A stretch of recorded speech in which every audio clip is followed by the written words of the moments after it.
দুই নম্বর বিষয়, আমি কোনো কিচ্ছা কাহিনী বলতে পারি না। যেহেতু কোরআন হাদিস থেকেই কথা বলি, কোরআন শোনার একটা নির্দিষ্ট আদব আছে না নাই? আল্লাহ তাআলা কি বলেন? ইযা কুরিআল কুরআন ফাসতামিউ লাহু। এই ভালো করে শুনেন এগুলা। আল্লাহ তাআলা কি বলেন? ইসতামিউ লাহু। আরবিতে শোনার মাসদার দুইটা আছে, একটা আস-সামউ মাসদার, একটা আল ইস্তিমাউ মাসদার। আস-সামউ থেকেও শোনা, আল ইস্তিমাউ থেকেও শোনা।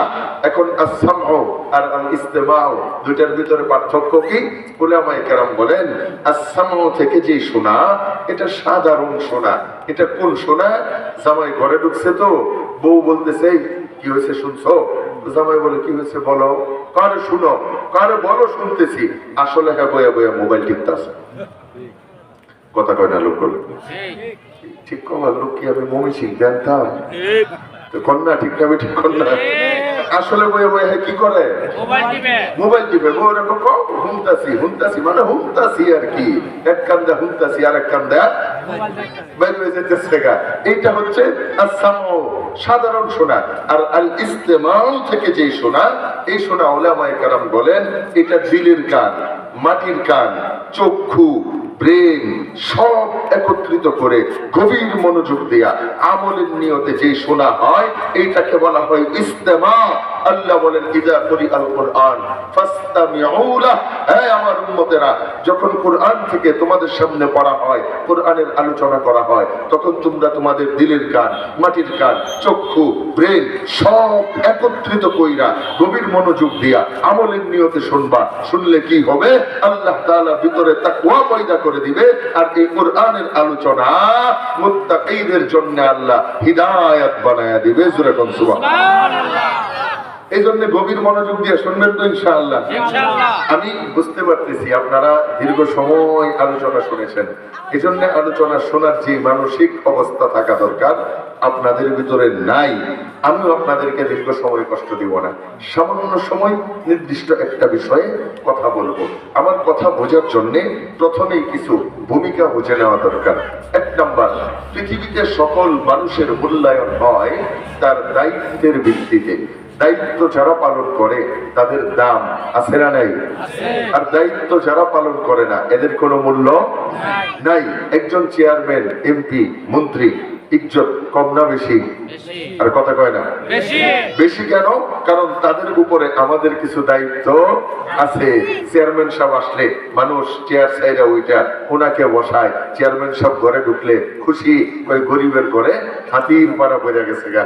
এত ইজ্জত, এত সম্মান, তাদের সামনে পড়লে সালাম দেয়। হ্যাঁ, চেয়ারম্যান কোনো ফয়সালা দিলে এটা সবাই মাইনা নেয়। ওই চেয়ারম্যানে কইছে, ওই এত ইজ্জত সম্মান কি খামাখা?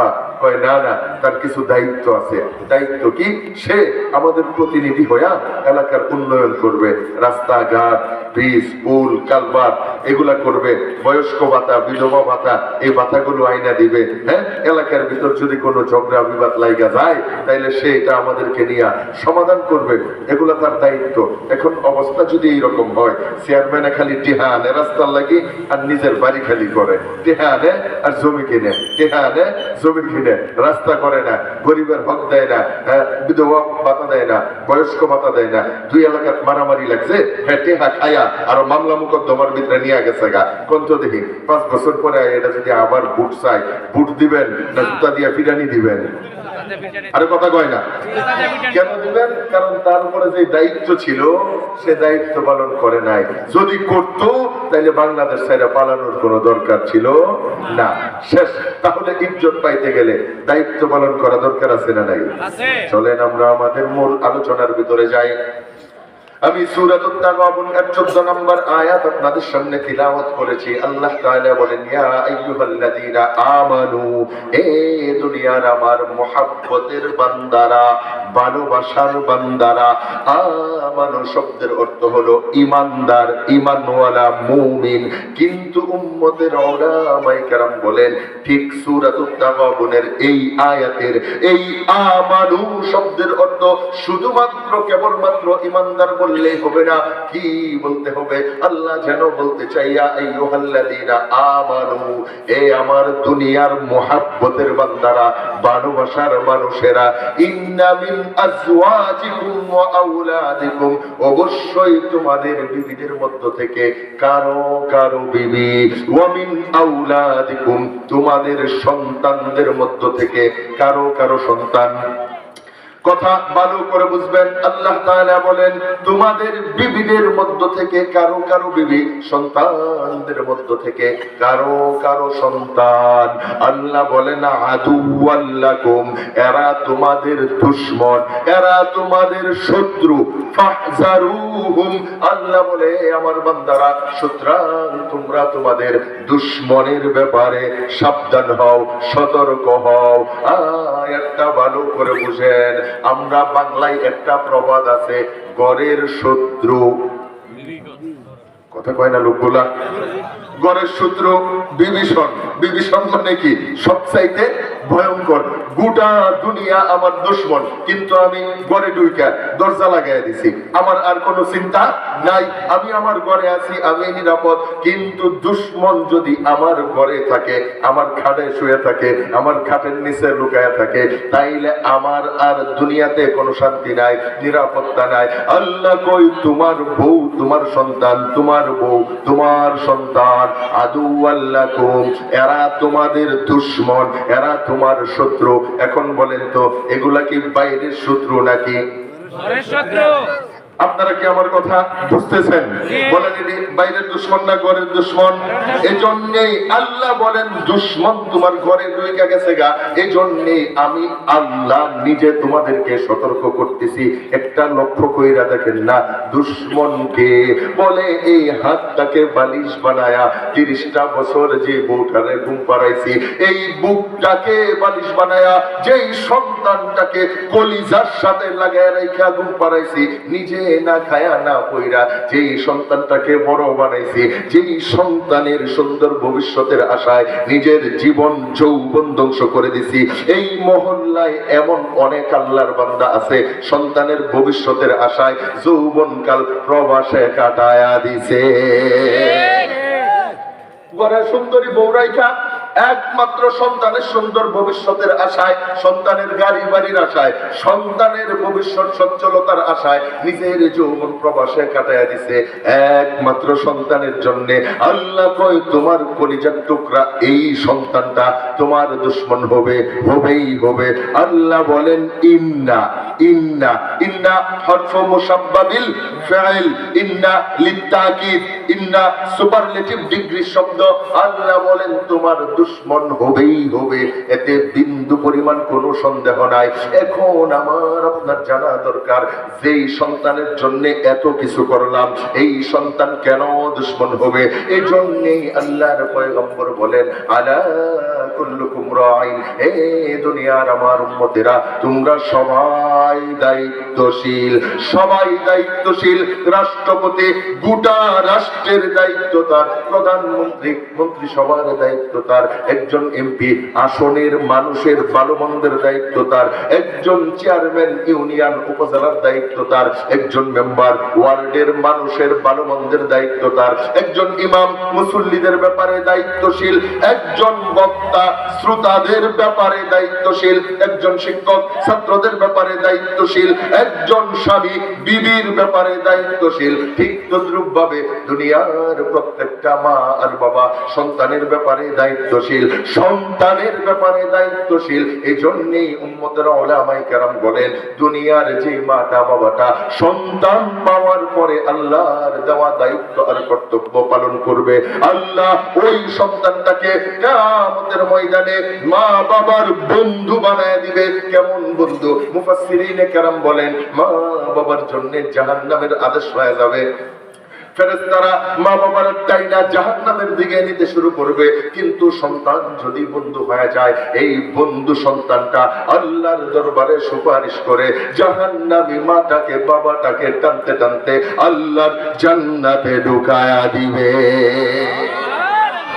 এটা মোল্লার কথা না, রাসূলের কথা রাসূল বলে গেছেন, ওয়াশাফাহু ফি আশরাতিন মিন আহলি বাইতিহি কুল্লুহুম কদ ওয়াজাবাত লাহুমুন নার।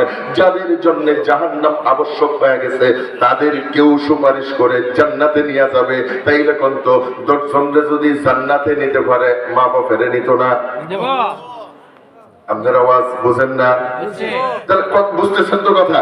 তাইলে বলেন তো, সন্তান যদি বন্ধু বানানো যায় জাহান্নামে, মা বাবার তাই না জান্নাতে নিয়ে যাবে। আর দুনিয়ার যে মাতা বাবাটা সন্তান পাওয়ার পরে আল্লাহর দেওয়া দায়িত্ব আর কর্তব্য পালন করে না, এই সন্তানটাই কিয়ামতের ময়দানে মা বাবার দুশমন হবে। দুশমন হলে কি হবে? উম্মতের মুফাসসিরিন কেরাম বলেন, মা বাবার জন্য জান্নাতের ফয়সালা হয়ে যাবে। মা বাবা জান্নাতে যাইতে থাকবে আর সন্তানের জন্য জাহান্নামের ফয়সালা হবে। সন্তান আল্লাহর দরবারে বলবে, ও মাওলাই করিম, আমি যে জাহান্নামে যাইতেছি আমি একা দায়ী না। যেই গুনাহের জন্য আমি জাহান্নামে যাইতেছি, আমার মায়ের সামনে বাবার সামনে এই অন্যায় এই গুনাহ আমি করছি, তারা আমাকে বাধা দেয় না। কোনটা নেকির কাজ কোনটা গুনার কাজ আমাকে চিনায় না, কোনটা হালাল কোনটা হারাম আমাকে শিখায় নাই, কোনটা বৈধ কোনটা অবৈধ আমাকে জানায় নাই। সুতরাং আমার জাহান্নামে যাওয়ার জন্য আমার মা দায়ী, বাবা দায়ী, আমি একা একা জাহান্নামে যাব না। কি চাও? এই সন্তান বলবে, নাজআলহুমা তাহতা আকদামিনা, নাজআলহুমা, আল্লাহ তুমি আমার ওই কপাল পোড়া মাটাকে বাবাটাকে নিক্ষেপ করো। কোথায় নিক্ষেপ করব? তুই সন্তান বলবে, তাহতা আকদামিনা, আমার পায়ের নিচে আইনা নিক্ষেপ করো। আমি এদের বুকে লাথি মারতে মারতে কলিজায় পারাইতে পারাইতে আমার সাথে জাহান্নামে নিয়ে যাব। নাউযুবিল্লাহ। কোন রে বাবা? নাউযুবিল্লাহ। আপনাদের কি মন খারাপ? কি অবস্থা? এই লোকটিরা ওয়াজ শুনাইতে শুনাইতে ফের ভরাই আছেন, ভরাই না হন আমার দিয়া লাভ আছে, ঠিক না?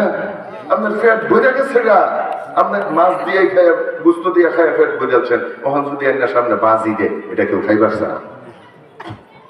আপনারা কি ওয়াজ শুনবেন? কেটা কেটা শুনবেন? আজ চলে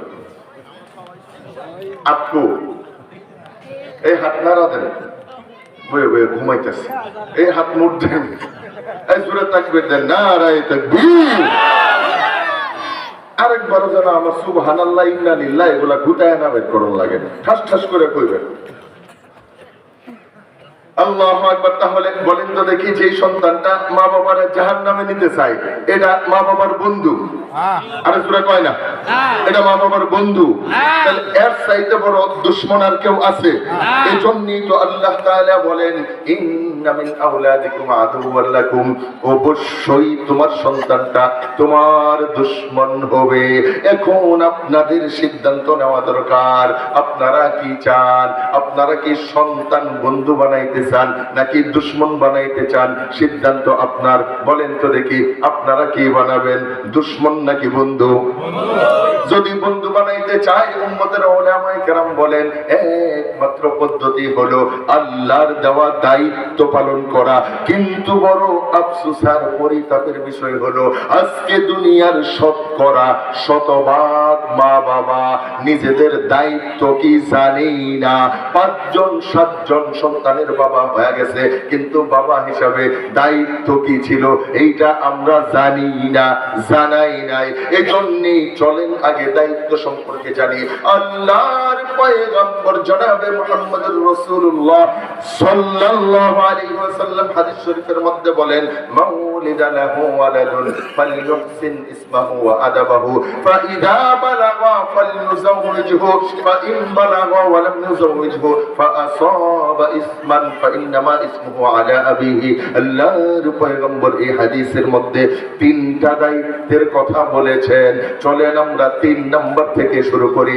আল্লাহর পয়গম্বর বলেন, মাউলিদা লাহু ওয়ালাদুন, এ দুনিয়ার আমার উম্মতেরা, যখন তোমাদের কারো সন্তান জন্ম নিবে, ইদা বালাগ, এই সন্তান একদিন, 2 দিন, 1 বছর, 2 বছর করে করে যখন সে প্রাপ্ত বয়স্ক হবে, বিয়ের বয়স হবে, আল্লাহর পয়গম্বর বলেন ইদা বালাগ, প্রাপ্ত বয়স্ক হয়ে গেলে ফালইউজাউইজহু, দুনিয়ার প্রত্যেকটা মা বাবার দায়িত্ব হলো অতি দ্রুত ওই সন্তানের বিয়ের ব্যবস্থা করা। আল্লাহ আল্লাহ আল্লাহ আল্লাহ,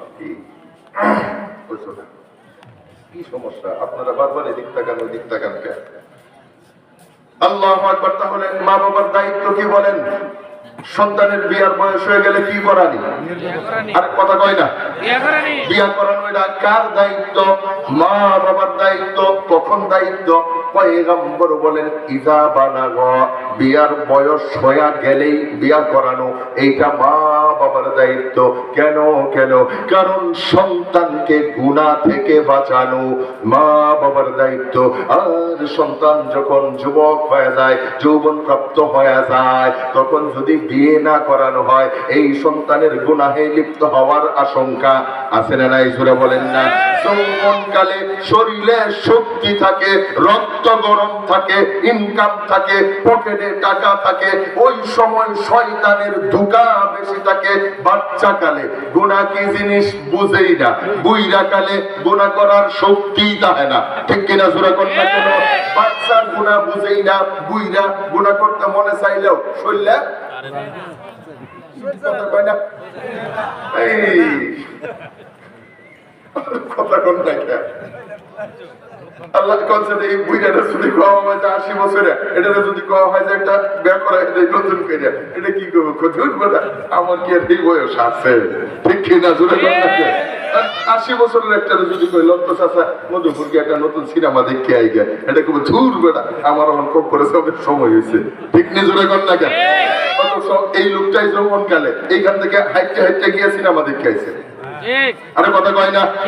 এইখান থেকে হাইটা হাইটা গেছে গা যাত্রা দেখার জন্য 20 কিলোমিটার দূরে, এলেঙ্গা গেছে গা, হাইটা হাইটা গেছে গা এইখান থেকে সখীপুর চইলা গেছে যাত্রা দেখার জন্য, নাচা নাচি দেখার জন্য।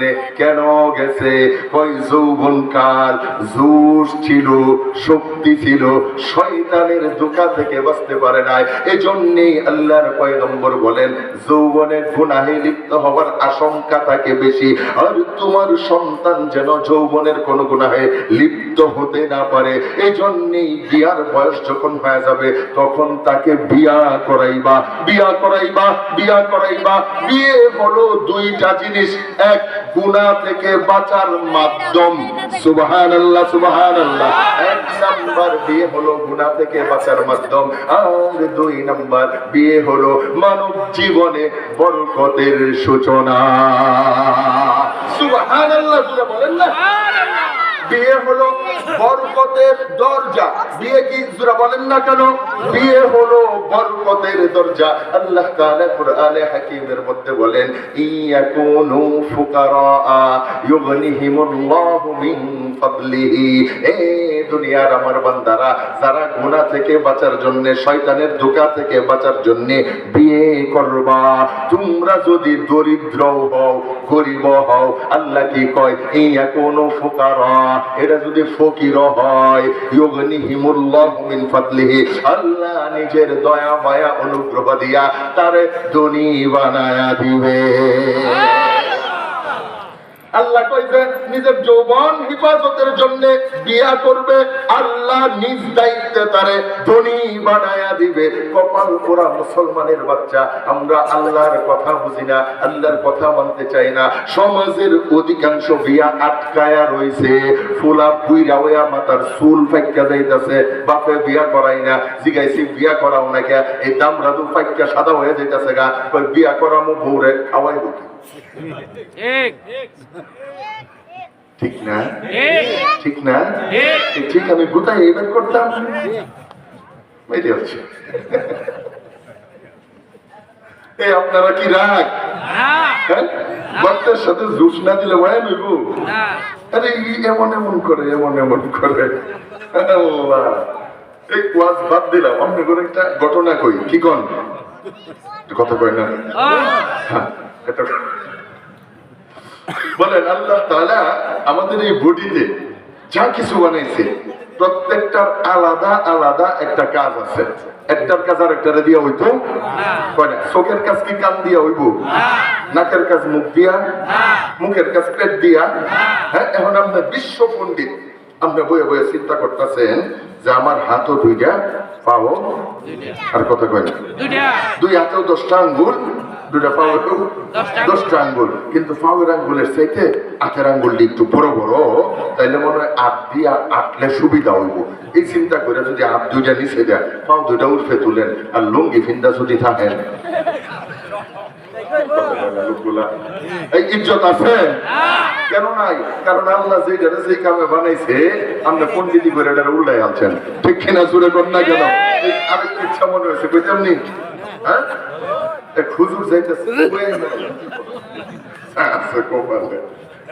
এক হুজুর যাইতেছে রাস্তা দিয়া, তো হঠাৎ করে দেখে রাস্তার পাশে যে সংসদ ভবন, কথা কই না, রাস্তার পাশে চায়ের দোকান, এটি খালি চায়ের দোকান না, এটি এক একটা কি সংসদ ভবন, কথা কয় না, এটি এক একটা বিবিসি নিউজ পোর্টাল। এগুলা এনে দেখবেন, গেলে সারা দুনিয়ার খবর আপনি এক মুহূর্তের ভিতরে পায়া ফেলাবেন, কোনো খরচ লাগবে না, টাকা পয়সার দরকার নেই। এই সংসদ ভবনের সামনে দাঁড়ায় দাঁড়ায়া এক ভদ্রলোক চা খায় বাম হাত দিয়া। এইরকম ভদ্রলোক অবশ্য কথা কয় না, সব দিছি আর খালি হ্যাঁ বয় না, এই ডাইনা তো বিড়িটা জ্বালায় লইছে, কিন্তু চাটা স্টাইল মেরে খাইতেছে কোন হাত দিয়া? বাম হাত দিয়া। এখন হুজুরে তো দেখছে, হুজুরে দৌড়াইয়া গেছে, গিয়া কইছে ভাইজান আপনি এক কাজ করেন, চাটা বৈশা বৈশা ডাইনা দিয়া খান, কারণ খাওয়ার গুরুত্বপূর্ণ দুইটা সুন্নাত, খাবার বসে খাওয়া, খাবার ডান হাতে খাওয়া। তো হুজুর কইছে চাটা বৈশা বৈশা ডাইনা দিয়া খান। কথাটা কি খারাপ না বালা? কিন্তু বালা কথা সবার কাছে বালা লাগে? কুত্তার পেটে ঘি হজম হয়? আপনারা আমার ওয়াজ বুঝেন? বলেন কুত্তার পেটে কি হয় না? ঘি হজম হয় না। ঠিক ভালো কথা সবার কাছে ভালো লাগে না। এজন্যই দেখবেন যখনই উলামায়ে কেরাম যাকে ভালো কথা বলে, সেই আলেমের ত্রুটি চাইপা ধরে, কয় হুজুর, হুজুরা তারা কয় ভালো কথা, হুজুররা কয় রাজনৈতিক কথা কয় না। কথা কয় না লোকগুলো। হুজুরে হেরা কইছে বালা কথা, যে জনগণের ট্যাক্সের টাকা মূর্তি বানাইছে না, কথা কয় না। জনগণের ট্যাক্সের টাকা কি বানাইছে না? মূর্তি বানাইছে না। এই দিয়ে দরিয়ানে জেলের ভিতরে ঢুকায় থুয়ে দিছে। ওখান মূর্তি আছে? আছে? আছে? লাভটা কি হইল? এটা কইতাম না, বাদ দিলাম, মরারে বাইরে লাভ কি? কই জানি আসিলাম বালা কথা। এই যে হুজুরে যে বালা কথাটা কইলে যে তুই সাড়া বইয়া বইয়া, লোকটি কথা কয় না রে, ডাইনা দিয়া খা, এইটা তার কাছে ভাল লাগছে না। এই হুজুররা উল্টা কই আছে, হুজুর ফতুয়া বাজি করুন না, আমরা বলে ফতুয়া বাজি করি না, হুজুরবিল্লাহ কয় না, আমরা ফতুয়া বাজি করি। আমরা মাসালা বইলা দেই, এই ছাগলে কইতেছে হুজুর ফতুয়া বাজি করুন না, যায় ডাইনা তো আর বামা তো আর একটা দিয়া খাইলেই হইছে। ঠিক উল্টা হুজুররা ওয়াজ করি আছে। হুজুরও তো হুজুর, আমার মতো সঙ্গে মৌলবী না। হুজুরে কইতেছে ভাই তাহলে আপনি দয়া করে একটা কাজ করেন, আপনি মাথাটা নিচের দিকে দিয়া পাও দুইটা উপরে তুললে দাঁড়ান, আমি গরম গরম চাড়া আপনি নিচের মুখটা দাঁড়ান। কথা বুঝে না? এই বেটার গেছে মাথা খারাপ হয়ে যায়। হুজুর মানুষ, আপনার মুখ খারাপ, নিচের মুখ কি খাওনের মুখ? হুজুরের সমস্যা কি? তোর উর্ফের ডাও মুখ, তোর নিচের ডাও মুখ, একটা দিয়া চা ঢাললি ধরছে, কই না দুটাই মুখ, কিন্তু দুটা খাওয়ার মুখ না, খাওয়ার মুখ উপরের ডা আর নিচের ডা সারনের মুখ। হুজুরে কই তুই ঠিকই কইছস, লাইনে আইছস। আল্লাহ তোরে মুখ দিছে দুইটা, হাত দিছে দুইটা, উপরের মুখ দিছে, ডাইন হাত দিছে, ডাইন হাত দিয়া উপরের মুখ দিয়া খাবি, আর বাম হাত দিছে, নিচের মুখ দিছে, নিচের মুখ দিয়া সারার পরে বাম হাত দিয়া ডইলা সাফ করবে। কথা কয় না লোকগুলা? তাহলে কি বোঝা যায়? ডাইনাতের কাম বাম হাত দিয়া হইব নি? তাহলে পেটের কাম কি ফিট দিয়া? মুখের কাম মাথা দেয়া? কোন তো দেখি কথা বলা এটা মাথার কাম না মুখের কাজ? আর চিন্তা করা এখন মাথাতে কথা কখন যাইব? কথা কয় না? মুখটা চিন্তা করুন যাইব, তাহলে উল্টা পাল্টা হয়ে যেত না। তাহলে কথা বলা মুখের কাজ, মাথাতে কথা কখন যেত না। কিন্তু ঠিক কনের সময় হইলে আপনারা ঠিক কই আবার মাথাতে কথা কয় ঠিক কইব মুহে, এটা মুহে ঠিক না কই এ মাথাটা ঠিক হয়ে আসতেছে না, এটা চলতো না।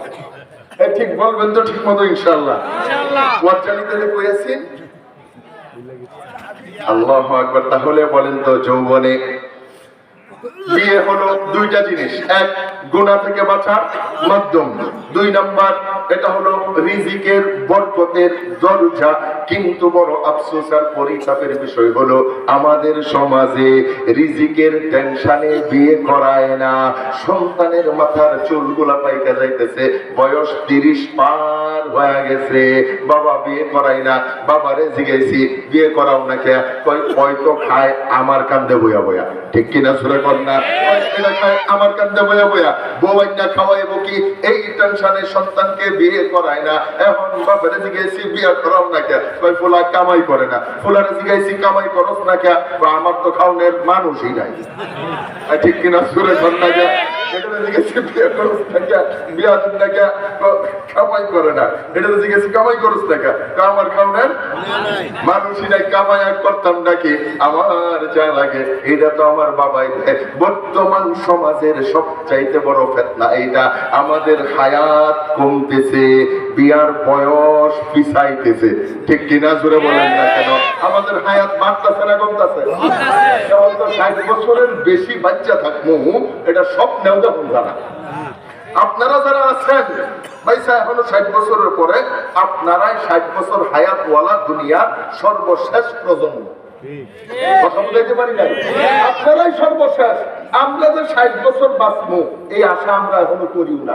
আমার আব্বা, আমার ফুলার বয়স 6 বছর, সেদিন আমার কইতেছে আল্লাহ আল্লাহ কইরা যদি নাতির বিয়াটা খাইয়া যাই পারতাম। আমি কইলাম বাবা রে বাবা, আমরা সাহস দেখে বাঁচি না, আমার ফুলার বিয়া আপনি খাবেন, আমি তো এটা কল্পনা করি না। আল্লাহু আকবার। তাই আপনারা কি রাগ করতেছেন? তাইলে বলেন তো দিন দিন আমাদের হায়াত কমে, বিয়া খালি ফিসায়। দাদারা বড় বাবারা বিয়া করছে 18-20 বছর বয়সে, বাপেরা চাচারা বিয়া করছে 21-22 বছর বয়সে। এখন আমাদের হায়াত কইবা গেছে, এখন বিয়া পিছাইতে পিছাইতে 32, 28, 34, 36 এ গেছে গা। মাথার চুল পাইকা গেছে, কলব মাইরা জামাই লয়ে গেছে, মাথাটার ভিতরে হালকা জামাইরা চুল দিলে কালা বানায় তারপরে জামাই লয়ে গেছে গা। এখন অবস্থাটা কি হয়েছে? বিয়া খালি পিছাইতেছে, বিয়া পিছাইতেছে। একমাত্র উদ্দেশ্য কয় আগে নিজের পায়ে দাঁড়ায় লো, আগে নিজের পায়ে দাঁড়ায় লো। অথচ আল্লাহর কোরআনের ভাষা হলো তুমি গুনাহ থেকে বাঁচার জন্য বিয়া করো, তোমাকে নিজের পায়ে আল্লাহ দাঁড় করায়া দিবে। আল্লাহর কোরআন হাজারবার সত্য। এজন্য আমি আপনাদেরকে বলি, এই ময়দানে এখন এই মুহূর্তে যারাই আছেন, জীবনে যারা কিছু করছেন, 1% জমি কিনছেন, বাড়িটারে একটু বিল্ডিং বানাইছেন, বাজারে একটা দোকান দিছেন, ফুলাডারে চাকরি লয়ে দিছেন, আপনি নিজের দিকে কল্পনা কইরা দেখেন, যা কিছু করছেন সব কিছু করছেন বিয়ার পরে। তাই কথা বলেন না কেন? যা কিছু করছেন সব করছেন বিয়ার পরে। বিয়ার আগে বিড়ি খাওয়ানোর দেহ আপনার কাছে ছিল না। একটা বিড়ি কিনা লাগলেও মায়ের কাছ থেকে চাওয়া লাগতো, বাবার কাছ থেকে চাওয়া লাগতো, ভাইয়ের কাছ থেকে নেওয়া লাগতো, বন্ধুর কাছ থেকে চায়া নিয়া তারপরে বিড়ি খাইতেন। বিড়ি খাওয়ার টাকাও আপনার ছিল না। বিয়া করছেন, এখন আল্লাহ বউ সহ চালাইতে দেয়, বাচ্চা হয়েছে ওই দ্বারাও চালায়, জমায়া জমিও কিনে, ঘরও বিল্ডিং করে, মোটর সাইকেল কিনছে, আবার গাড়ি লোকটা কিনছে।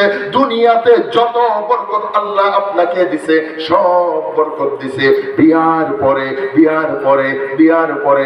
কারণ আল্লাহ তাআলা নিজে ঘোষণা করছেন ইউগনিহিমুল্লাহু মিন ফাদলিহি, এ দুনিয়ার আমার বান্দারা তোমরা গুনাহ থেকে বাঁচার জন্য বিয়া করো, আমি আল্লাহ তোমাদেরকে ধনী বানায়া দিব। সুবহানাল্লাহ। এই জন্য বলেন তো দেখি, সন্তানকে সময় মতো বিয়ে করানোর দরকার আছে না নাই? জোরে কন্যা। বর্তমান সমাজে সবচাইতে বড় ফিতনা হলো যুবক সন্তান। আল্লাহর বান্দার ঘরের ভিতরে বউ নাই, হাতের ভিতরে ভুট্টা মারা মোবাইল আছে। কথা কয় না? ভুট্টা মারার তাফসীর বুঝেননি? ভুট্টা মারা মানে বড় বড় বিগ সাইজ, বড় যুবক সন্তানের ঘরের ভিতরে বউ নাই, কিন্তু হাতে বড় একটা কি আছে, মোবাইল আছে। আপনার কি মনে হয় আপনার যুবক সন্তানটা এই মোবাইলটা নিয়ে আনলিমিটেড ওয়াইফাই কানেকশন নিয়ে আনলিমিটেড ইন্টারনেট মোবাইলটার ভিতরে নিয়ে যখন নিজের রুমে নিজের ঘরের সিটকানিটা লাগায় দেয়, দরজাটা লাগায় দেয়, সারা রাত শুয়া শুয়া মক্কা শরীফের ইমাম সাহেবের তেলাওয়াত শুনে? কতক্ষণ না কেন এটা সারা রাত বয়ে বয়ে বড় বড় হুজুর গরু মাস শুনে, বড় বড় ইসলামী মাহফিল গুলার বক্তাদের বক্তব্য শুনে, কয় না না না না, যুবক সন্তান এই মোবাইলটার সাথে নিয়ে যখন নিজের ঘরের দরজাটা লাগায়া দেয়, আপনি আপনার 80 বছরে যত গুনাহ না করছেন আপনার সন্তান এক রাইতে তার চাইতে বেশি করে। আপনি 80 বছরে যতগুলা বিজ্ঞানের মুখ না দেখছেন, বুঝলেন, এর চাইতে খোলামেলা কইতে পারতাম না। আপনি 80 বছরে যতগুলা বেডির মুখ না দেখছেন, আপনার সন্তান এক রাত্রে এতগুলা বেডির মুখ দেখতে লাগছে। কথা সত্য না মিথ্যা? দেখি খারাপ ওয়াজ, আশা খারাপ হইতেছে। আপনি কার আশায় আছেন? সন্তান যে ঘরের সিটকানিটা লাগায় দিছে, আল্লাহর বান্দা সারাটা রাত মোবাইলটার ভিতরে এমন এমন এমন এমন এমন এমন কিছু দেখছে, যার পরে নিজের যৌবন মাথা চারা দিয়ে উঠছে। ঘরে বউ নাই, যৌবন নিবারণ করার কোনো ব্যবস্থা নাই, যৌবনের উপরে অত্যাচার জুলুম শুরু করছে, অপচয় অপব্যবহার শুরু করছে, অপচয় অপব্যবহার করতে করতে করতে করতে আপনার যখন মনে হয়েছে ফুলাটারে বিয়া করানো দরকার, তখন ফুলার বিয়ার পাওয়ার ধ্বংস হয়ে গেছে। বর্তমান অধিকাংশ ফ্যামিলির ভিতরে নববিবাহিত নতুন বিয়ে করা 95% দাম্পত্য জীবনে অশান্তির মূল কারণ এইটা যে সময় মতো বিয়ে করায় নাই, যুবক তার যৌবন আগেই ধ্বংস করে দেয়। এটা লাগে বউ ফিরাই না, বাপের বাড়ি হার মারে কইছে, আমি আর যাইতাম দুনতার নয় কান্না মাঝে গেছে গেল লাগি যাইতে না, কইটাও কইতাম না। কারণ এমন এক কারণে কি যাইতো না, এটা মায়ের সাথে বলতে গেলেও লজ্জা। কথা কয় না আপনারা দিয়ে হলো এমন এমন করতেছেন, তাহলে কি আসি ঠিক না? ঠিক জোরে কর আল্লাহু আকবার। আপনারা কি রাগ নাকি? এই জন্য বলেন তো সন্তানকে বিয়ে করানোর দরকার আছে না নাই? এই সন্তানটাকে 23 বছর 24-25 বছর আপনি লালন পালন করতে পারছেন, এই সন্তানটাকে বিয়ে করান, বউটাকে সহ 1 বছর পালেন, দেখবেন 1 বছরের ভিতরে আল্লাহ আপনার সন্তানটাকে নিজের পায়ে দাঁড় করায়া দিবে। কেমনে? এখন ফোলা বিয়া করায় নাই, মাস্টার্স পাস কইরা ঘুরতেছে, দেশের ভিতরে চাকরি নাই, ফোলা চাকরি পায় না, বাপে বিয়ে করায় না, যুবকের মনে হতাশা আর টেনশন, এই টেনশন দূর করতে করতে আস্তে আস্তে খারাপ বন্ধুদের পাল্লায় বইরা বিড়ি খাওয়া শিখে, তারপরে সিগারেট খায়, তারপরে গাঞ্জা খায়, হিরোইন খায়, বাবা খায়, ফেন্সিডিল খায়, মাদকাসক্ত হইয়া তারপরে মাদকের টাকা জমাইতে গিয়া চুরি করে, ছিনতাই করে, ডাকাতি করে, রাহাজানি করে, সন্ত্রাসী করে, বিশ্ব সন্ত্রাসী হয়ে যায়। কেন কেন কেন কেন? একমাত্র কারণ সময় মতো তার মাথার ভিতরে দায়িত্ব চাপানো হয় নাই। আপনি যদি সময় মতো বিয়ে করায় দিতেন, এই সন্তানটার ঘরে বউ থাকতো, বউ বলতো আমার হাত খরচের টাকা দাও, আলু নাই, তেল নাই, পেঁয়াজ নাই, লবণ নাই, বাপের বাড়ি যাবো, গাড়ি ভাড়া দাও, মিষ্টির টাকা দাও, আবার আসবো, কীর্তি ভাড়া দাও। একবার দুইবার যুবক আপনার কাছে চাইতে চাইতে চাইতে চাইতে এক সময় তার ভিতরে লজ্জা লাগতো, এক সময় দেখতেন আপনার সন্তানটা যে জীবনে কোনো কাজ করে নাই, বিবির কাছে নিজের ইজ্জত সম্মান ধইরা রাখতে গিয়া আপনার ওই সন্তানটা বেনগাড়ি নিয়ে বের হইতো, কুদাল নিয়ে বের হইতো, বাজারে দোকান দিয়া ব্যবসা করত, পরিশ্রম কইরা ইনকাম করত। সময় মতো বিয়ে না করানোর কারণে যুবকের জীবন ধ্বংস হয়ে যাইতেছে, ভবিষ্যৎ অন্ধকার হয়ে যাইতেছে, রাষ্ট্র ধ্বংস হয়ে যাইতেছে। একমাত্র কারণ সময় মতো আমরা দায়িত্ব দেই না। এই জন্য রাষ্ট্র টিকাইতে গেলে, ভবিষ্যৎ প্রজন্ম ভালো করতে গেলে, আমাদের ভবিষ্যৎ প্রজন্মকে কর্মঠ বানাইতে গেলে, দায়িত্ব সচেতন বানাইতে গেলে সময় মতো বিয়ে করানো দরকার। ঠিক কিনা জোরে বলেন? সময় মতো বিয়া করা যায়, এর চাইতে সহজ সমাধান দুনিয়াতে নাই। আপনারা কি আমার ওয়াজ বুঝছেন? বুড়া মানুষ কইতেছে কই না আওয়াজ আমরা হুইনা কি করতাম, আমরা তো শেষই। আল্লাহ আকবার। আপনাদের দায়িত্ব, আপনারা করায় ফেলবেন, ঠিক আছে না ইনশাআল্লাহ? 2 নাম্বার চলেন, আমরা দেখি লম্বা সময় নাই, আর কতক্ষণ ওয়াজ করলে আপনারা খুশি হবেন?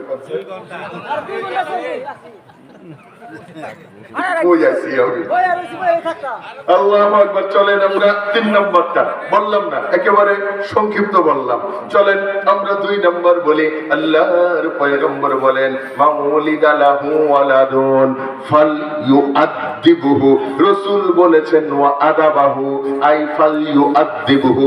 আল্লাহর পয়গম্বর বলেন এ দুনিয়ার আমার উম্মতেরা, আল্লাহ যখন তোমাদের কাউকে সন্তান দান করবে, এই সন্তানটা 1 দিন 2 দিন 1 বছর 2 বছর করে করে যখন তার শিক্ষা অর্জনের বয়স হবে, গভীর মনোযোগ দিয়ে বুঝবেন, আল্লাহর পয়গম্বর বলেন যখন তার শিক্ষা অর্জনের বয়স হবে, রাসূল বলেন তুমি সর্বপ্রথম তাকে আদব শিক্ষা দিবা। আদব শিক্ষা দিবা। আদব শিক্ষা মানে নৈতিক শিক্ষা। নৈতিক শিক্ষা কোনটা? উম্মতের উলামায়ে কেরাম বলেন,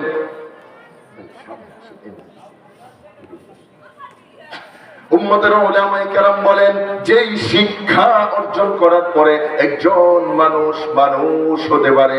মনোযোগের দিকে নাই আপনি বলেন, হ্যাঁ বলেন, যে শিক্ষা অর্জন করার পরে একজন মানুষ হতে পারে, এইটাকে বলে নৈতিক শিক্ষা। মানুষ হতে পারে, এইটাকে বলে নৈতিক শিক্ষা, এইটাকে বলে আদব শিক্ষা। কেন কেন কেন কেন? কারণ দুনিয়ার সব শিক্ষায় মানুষ হয় না, শিক্ষিত হয় জানোয়ার হয়ে যায়। যত বড় শিক্ষিত হয় এত বড় জানোয়ার হয়, যত বড় শিক্ষিত হয় এত বড় ঘুষখোর হয়।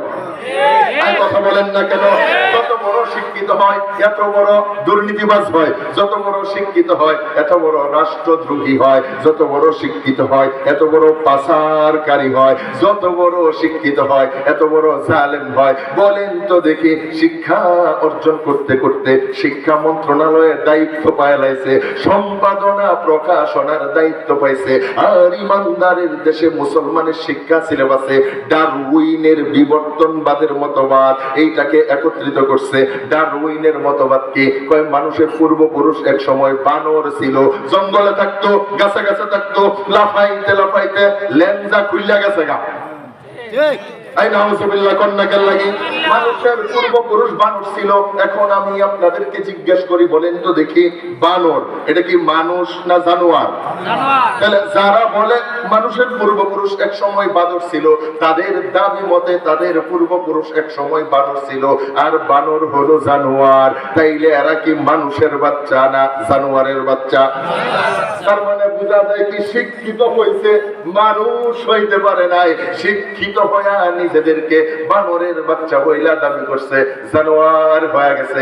এই জন্যই পয়গম্বর বলেন, হে আমার উম্মতেরা, সবার আগে সন্তানটাকে মানুষ বানাইবা, মানুষ হওয়ার শিক্ষা দিবা, মানুষ হওয়ার শিক্ষা দিবা। সব শিক্ষাই মানুষ হয় না। এই জন্যই তো দেখবেন এমন অনেক আল্লাহর বান্দা আছে, শিক্ষা অর্জন করতে করতে বাংলাদেশ থেকে MBBS ডিগ্রি নিছে, বিদেশে গিয়া FRCS ডিগ্রি নিয়া বিশাল বড় ডাক্তার হয়ে গেছে, মধুপুরে বিশাল ক্লিনিক দিয়া বসছে। এই দামাশুরির আল্লাহর এক সাদা সিধা বান্দা, সহজ সরল ও শিক্ষিত বান্দা, নিজের গর্ভবতী মাইয়াডারে নিয়ে গেছে ডাক্তারের চেকআপ করানোর জন্য। ডাক্তার চেকআপ কইরা দেখছে বাচ্চার যেই পজিশন, যেই অবস্থা, বাচ্চা একেবারে সুস্থ, শতভাগ নরমাল ডেলিভারি হওয়া সম্ভব। কিন্তু এসি রুমে বয়ে বয়ে হিসাব মিলাইছে, কই যদি নরমালে করি টেহা দিব 5,000, আর যদি সিজার করতে পারি টাকা পাবো 25,000। এই জন্যে আইসা ওই গরিব মানুষটাকে, সাদা সিধা অসহায় মানুষটাকে ভয় দেখায়, কই বাচ্চার কন্ডিশন ভালো না, ভিতরে বাচ্চা কাইট হয়ে গেছে গা, শীত হয়ে গেছে গা, উল্টা গেছে গা, ভিতরে বমি করছে, ভিতরে আজ্ঞা দিছে। বলে কি বলে না পুরো বলেন না কেন? ওই ভিক্ষা পানি ভাঙ্গা বাচ্চা হুকনাথ কইরা রইছে, তাড়াতাড়ি যদি এইটারে সিজার কইরা বের না করা হয় বাচ্চা বাঁচানো সম্ভব না। এখন অশিক্ষিত মানুষ আতঙ্কিত হয়ে কয়ে দিছে তাড়াতাড়ি সিজার কর, বাচ্চা বাঁচাইতে হবে। আল্লাহর বান্দির পেটটারে কাইটা বাচ্চাটা বের করছে, এইটা সবাই বলতে বাধ্য। একবার যেই আল্লাহর বান্দির পেটটারে কাটা হয় মরার আগ পর্যন্ত আগের মতো সুস্থ আর হয় না।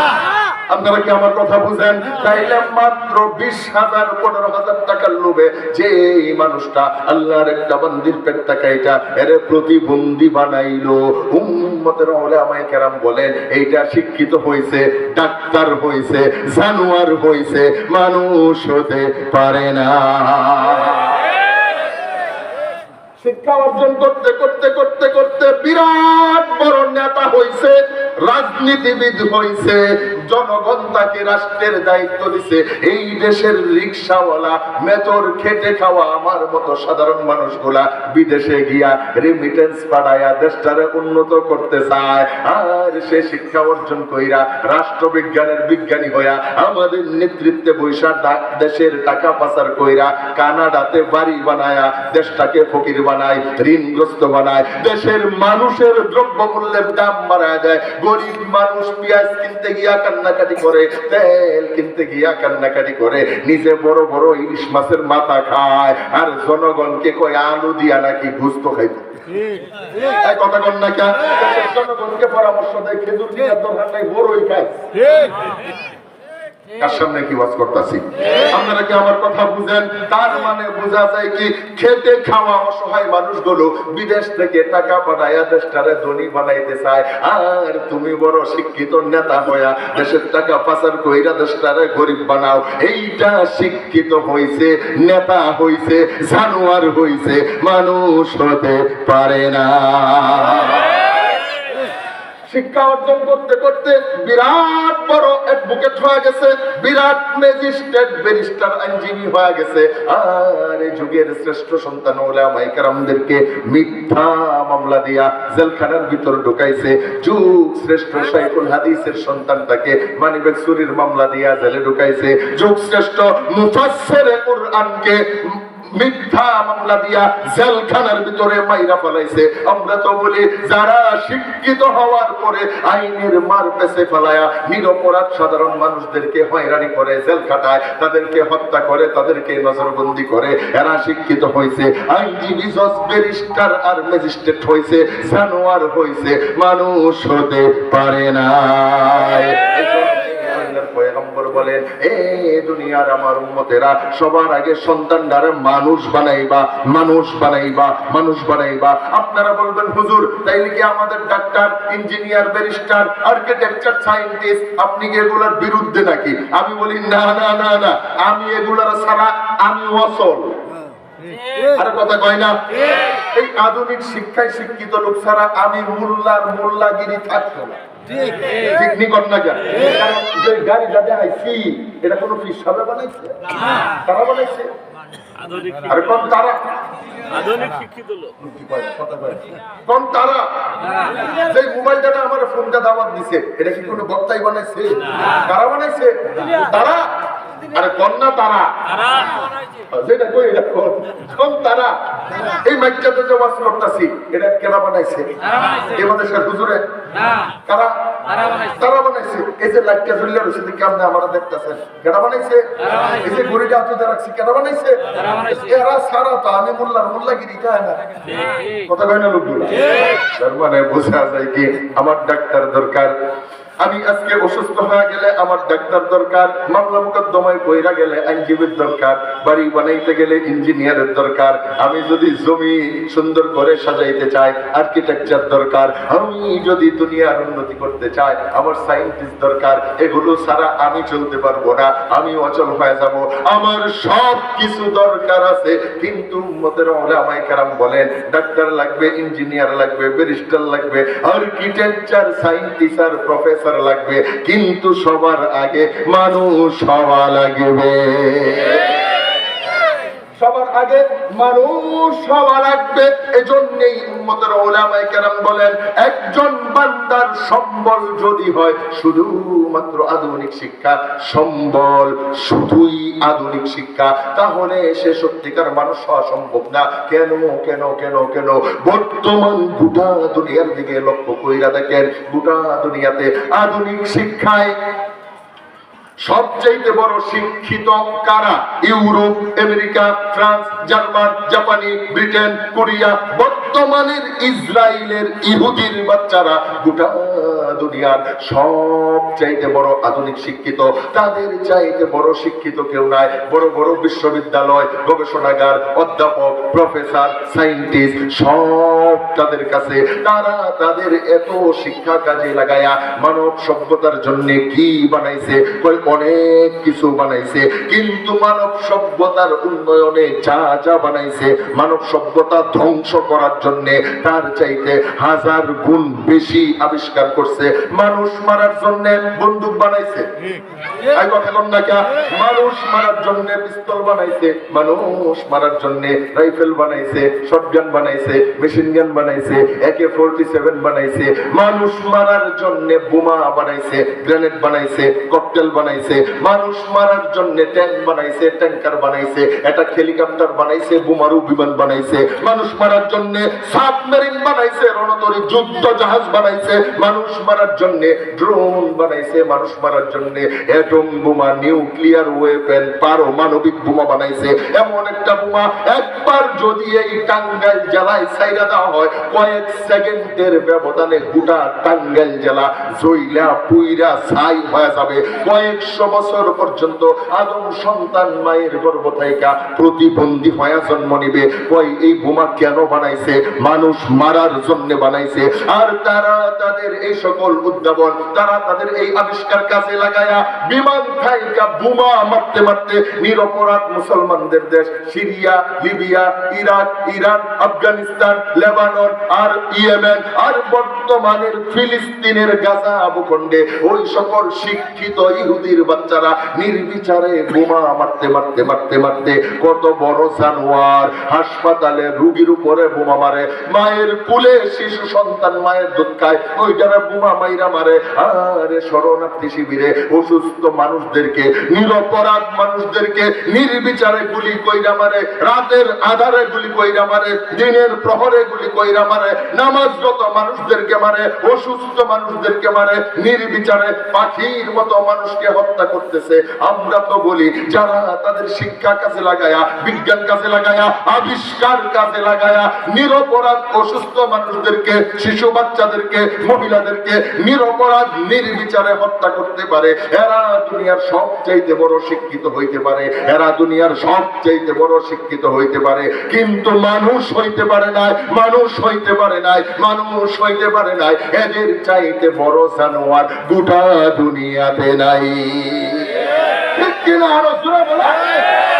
এই জন্য আল্লাহর পয়গম্বর বলেন, সবার আগে মানুষ বানাইবা, সবার আগে মানুষ বানাইবা।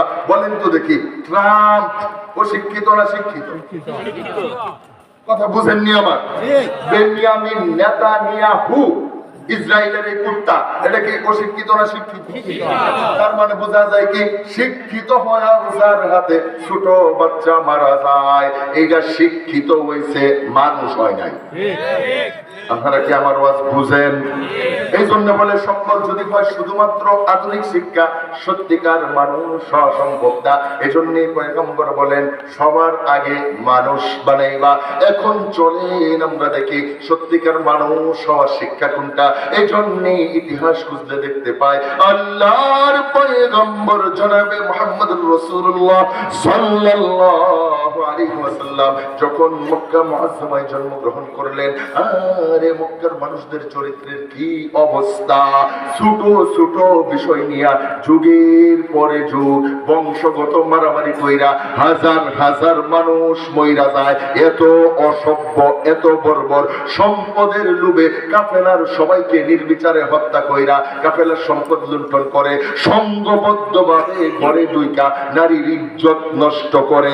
এত অসভ্য এত বর্বর, বাজারের মাঝখান দিয়া গর্ভবতী মহিলা হাইটা যায়, দুইটা আলাপ করে, কই কত দেহি ফেডে কি আছে, বাচ্চা ফুলা হবে না মাইয়া হবে, দুইটাই বাজি দইরা বড়া বাজারে মানুষের সামনে মহিলার পেট কাইটা বাচ্চা বের কইরা আনন্দ উল্লাস করে। এত অসভ্য, এত বর্বর, এত জানোয়ার, নিজের ঘরে কন্যা সন্তান জন্ম নিলে এইটারে জীবন্ত মাটির নিচে গাইরা ফালাইয়া দেয়। ঠিক কিনা সুরে বলেন না কেন? এত অসভ্য, এত বর্বর, এত বড় জানোয়ার, এত বড় অমানুষ, এমন এক অমানুষের জামানা। উম্মতের ইতিহাসবিদেরা এই জন্য এই জামানাটাকে আইয়ামে জাহিলিয়াতের জামানা বলেছেন। এমন অনেক জাহিলিয়াত, অসভ্য বর্বরতার জামানায় আল্লাহর পয়গম্বর জন্মগ্রহণ করলেন। আল্লাহর পয়গম্বরের বয়স যখন একদিন দুই দিন করে করে 40 বছর একদিন হয়ে গেল, আল্লাহর পয়গম্বর হেরা গুহার ভিতর বসা, আরেক নতুন শিক্ষা নাযিল হয়ে গেল। হঠাৎ কইরা জিবরাইল আসলেন, আয়েশা বলেন, ইকরা, হে মুহাম্মদ আপনি পড়ুন। আল্লাহর পয়গম্বর বলেন, মা আনা বিকারিন, হে ভাই তুমি কে জানি না, মা আনা বিকারিন, তুমি যে পড়তে বলতেছো আমি পড়তে জানি না। উম্মতের উলামায়ে কেরাম বলেন, আসলে পড়তে জানি না না, রাসূল বলতে চায় আমি পড়তে রাজি না। আল্লাহর পয়গম্বরকে বলি ইকরা পড়েন, আল্লাহর পয়গম্বর বলেন, মা আনা বিকারিন, আমি পড়তে জানি না। মানেটা কি? আমি পড়তে রাজি না। রাসূল পড়তে জানে না, মানে রাসূল বলছেন ইন্নামা বুইস্তু মুআল্লিমা, আল্লাহ আমারে শিক্ষক বানায়া পাঠাইছে। যারা শিক্ষক বানায়া পাঠায় কি পড়তে জানে না? কারে কি জানে না? জানে না, আল্লাহ রাসূল কি কয়? আমি পড়তে আর কোন রাজি না, আর জোরা কোন রাজি না। কেন রাজি না? এই জন্যই তো উম্মতের উলামায়ে কেরাম বলেন, পড়া পাইলেই পড়া যাবে না, কারণ সব পড়া মানুষকে মানুষ বানায় না। আল্লাহর পয়গম্বর বলেন, তুমি যে পড়তে কও আমি পড়তে রাজি না, কারণ শিক্ষিত মানুষ তো অনেক দেখছি, শিক্ষিত মানুষ দেখছি, সত্যিকার মনোযোগটা নাই। শেষ করে হচ্ছে খিচুড়ি বানাই আপনারা ঘুরে ফিরে করবেন না। আসেন ভাই,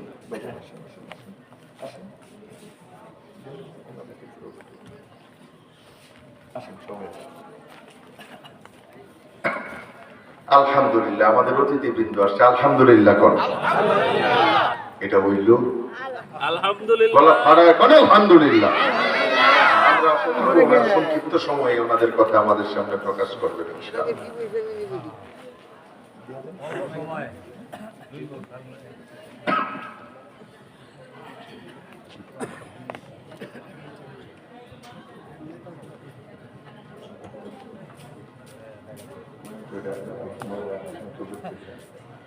আলহামদুলিল্লাহ। আমাদের একজন অতিথি আসছেন, আমাদের এই কুরাইলা ইউনিয়ন সেক্রেটারি জনাব মোহাম্মদ কাজিমউদ্দিন ভাই। কাজিমউদ্দিন ভাই দু চারটা কথা বলে চলে যাবেন।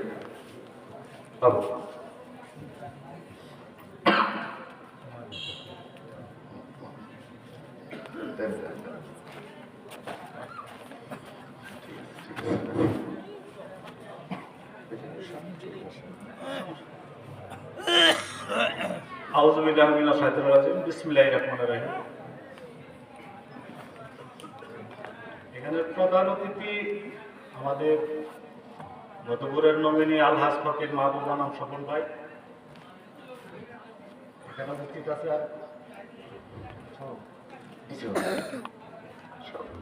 বাসরিক জলসা সভার সম্মানিত সভাপতি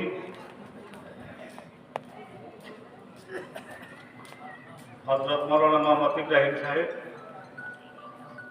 উপস্থিত আছেন মুফতি আল আমিন বিন মাহমুদ সাহেব।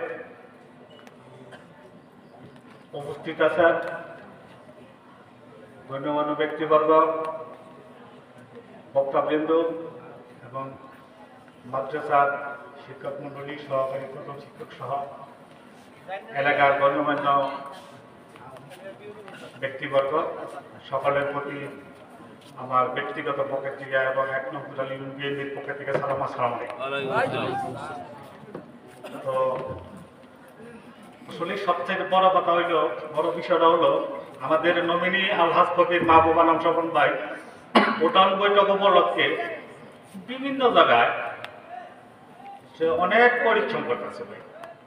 এত রাত্রে আমাদের মধুপুর উপজেলার সাধারণ সম্পাদক জনাব নাসিরউদ্দিন নাসির ভাই আমাকে ফোন দিয়ে বললো যে কাজিম আমরা তো ধনবাড়ির থেকে উঠান বৈঠক করে মধুপুর বাস স্ট্যান্ডে আসলাম, তো রাত্রি অনেক হয়ে গেছে গা, বাৎসরিক একটা সভা, এত বড় একটা অনুষ্ঠান ধর্মীয়, যে জায়গায় কোরআনের বাণী, কোরআনের আলোকে আলাপ আলোচনা হবে, সেখানে যদি আমরা না যাই কেমন দেখা যায়। ছোট ভাই তুমি একটু যাও, স্বপন ভাই খুব ক্লান্ত, তুমি যাইয়া তাদের আমাদের একটু সালাম দিও, স্বপন ভাই একটু সালাম দিও। উপস্থিত হতে পারলো না, তার কারণে আসলে আমরা দুঃখিত, আমরা আপনাদের কাছে ক্ষমা প্রার্থী। ধর্মীয় অনুষ্ঠান বাৎসরিক, তো আল্লাহ পাক যাদেরকে রহমত নাজিল করছে তারা কিন্তু এই সামিয়ানার ভিতর আসতে পারছি, যাদেরকে রহমত করে নাই তারা কিন্তু সামিয়ানার বাহিরে আছে। আল্লাহ পাক কেমন যিনি, যারা ভিতরে আছে তাদেরকে আল্লাহ পাক বাইরে যাইতে দিতেছে না, আর যারা বাহিরে আছে তাদেরকে ভিতরে আসতে দিতেছে না। যাদের উপরে আল্লাহর রহমত আছে তারাই ভিতরে আসতে পারছে, যাদের উপরে আল্লাহর রহমত নাই তারা বাহিরে আছে। যাই হোক, সাংগঠনিক অভিভাবক টাঙ্গাইল জেলা বিএনপির ভারপ্রাপ্ত সম্মানিত সভাপতি, ধনবাড়ি অপকার, ধনবাড়ি মধ্যপুর গণমানুষের নেতা, 4.5 লক্ষ মানুষের নয়নের মণি আলহাজ ফকির মাহবুব আনাম স্বপন ভাই খুবই ভালো মানুষ, একদমই নম্র ভদ্র মানুষ। আপনার মধ্যপুরের যে কটা জাতি বাস করে, হিন্দু কোন, বৌদ্ধ কোন, খ্রিস্টান, গারো উপজাতি, মুসলমান, সকলেই সবাই একটা কথা বলে, স্বপন ফকির ভালো মানুষ, স্বপন ফকির ভালো মানুষ। তো যাই হোক ভাই, শেষ বেলাটা সব বেলাটা ভালোর একটা দিক থাকে। আমরা যারা আছে এখানে, যারা ওলামায়ে যারা আছে, যারা আসলে মুরব্বিয়ান আছে, আল্লাহ রহমতের লোকজন যারা আছে, পাঁচ ওয়াক্ত নামাজি, তাদেরকে আমি দৃষ্টি আকর্ষণ করছি, একটা সুযোগ এই বছর আসছে, আপনার এই সুযোগটুক কাজে খাটা, এই সুযোগটুক কাজে খাটা। এখানের দাওয়াত কার্ড পঞ্চায়েতে স্বপন ভাইয়ের হাতে, স্বপন ভাই নিজে দেখছে, আমাদেরকে সাথে পরামর্শ করছে। ইনশাআল্লাহ আমি ইউনিয়ন বিএনপির সেক্রেটারি, আমার নাম হল মোহাম্মদ কাজিম উদ্দিন, আমি আপনাদের সাথে কথা দিলাম, আমার ব্যক্তিগত প্রবর্তনে হলেও কিছু হলেও আমি দেব। এই ওয়ার্ডের সম্মানিত সভাপতি হল জালাল ভান্ডার, সাধারণ সম্পাদক হইল লতিফ ভাই, বাংলাদেশ জাতীয়তাবাদী কৃষক দলের সভাপতি হল শাহাদুল ভাই, আর কৃষক দলের সেক্রেটারি হল মালেক ভাই। এই সুপরিচিত ব্যক্তিত্ব কয়েকজন লোক আপনাদের সামনে আছে, গণ্যমান্য ব্যক্তিগত বিএনপির প্রতি সব অনেক লোক আছে। দামোয়াস, আমার বাড়ি হলো বানিয়াবাড়ি, এদিকে প্রায় 7 কিলোমিটার, প্রায় দামোয়াসের লোকের সাথে আমার অনেক দহরম মহরম সম্পর্ক আছে, সেটা দল নিয়ে। তো স্বপন ভাইয়ের পক্ষে থেকে আল্লাহ রহমত যা করব আমরা সাথে থেকে করাবো, সাধ্য অনুযায়ী। শাহাদত ভাই, লতিফ ভাই, জালাল ভান্ডার, 2-3 মানুষ আমার সাথে থাকবো। আমি আপ্রাণ চেষ্টা করি আপনাদের এই প্রতিষ্ঠানের জন্য যতটুকু সম্ভব আমি করব। যদিও একা আসছি, আমি একা রাত্রে আসছি, লোকজন যারা নেতৃবৃন্দ তার আসলে অবস্থা খুব একটা ভালো না, করতে করতে করতে করতে সবাই ক্লান্ত। আমরা যদি খুরসা মানুষ, ছোট্ট মানুষ, কম বয়স, রোগটুকু আমাদের চাকরি ধরতে পারে না এখানে। যাই হোক, অনেক দোয়া আছি, থাকবো, ছিলাম ইনশাল্লাহ। আর কথা আমি মূল্যবান কথাগুলো নষ্ট না করে আমি ওই কোরআনের আলোকে কথাবার্তা বলবে, হাদিস থেকে কথাবার্তা বলবে, ব্যক্তিগত তারা ধরে রাখতে পারেন, ইনশাল্লাহ জিন্দিগির গুণা ভাগ যাতা তালা মাফ করতে পারে। যাই হোক, মূল্যবান কথা মনে শুনবেন। আমি আর কথা না বাড়াইয়া সকলের সুস্বাস্থ্য কামনা করে, সকলের দীর্ঘায়ু কামনা করে আমি আমার কথা শেষ করছি। আসসালামু আলাইকুম, সবাই ভালো থাকবেন। ওয়ালাইকুম আসসালাম ওয়া রাহমাতুল্লাহ।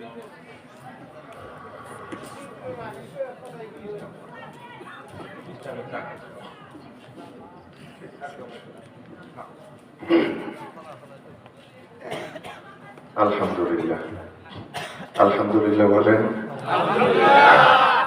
12টা বেজে গেছে গা, 12টার বেশি বাজছে।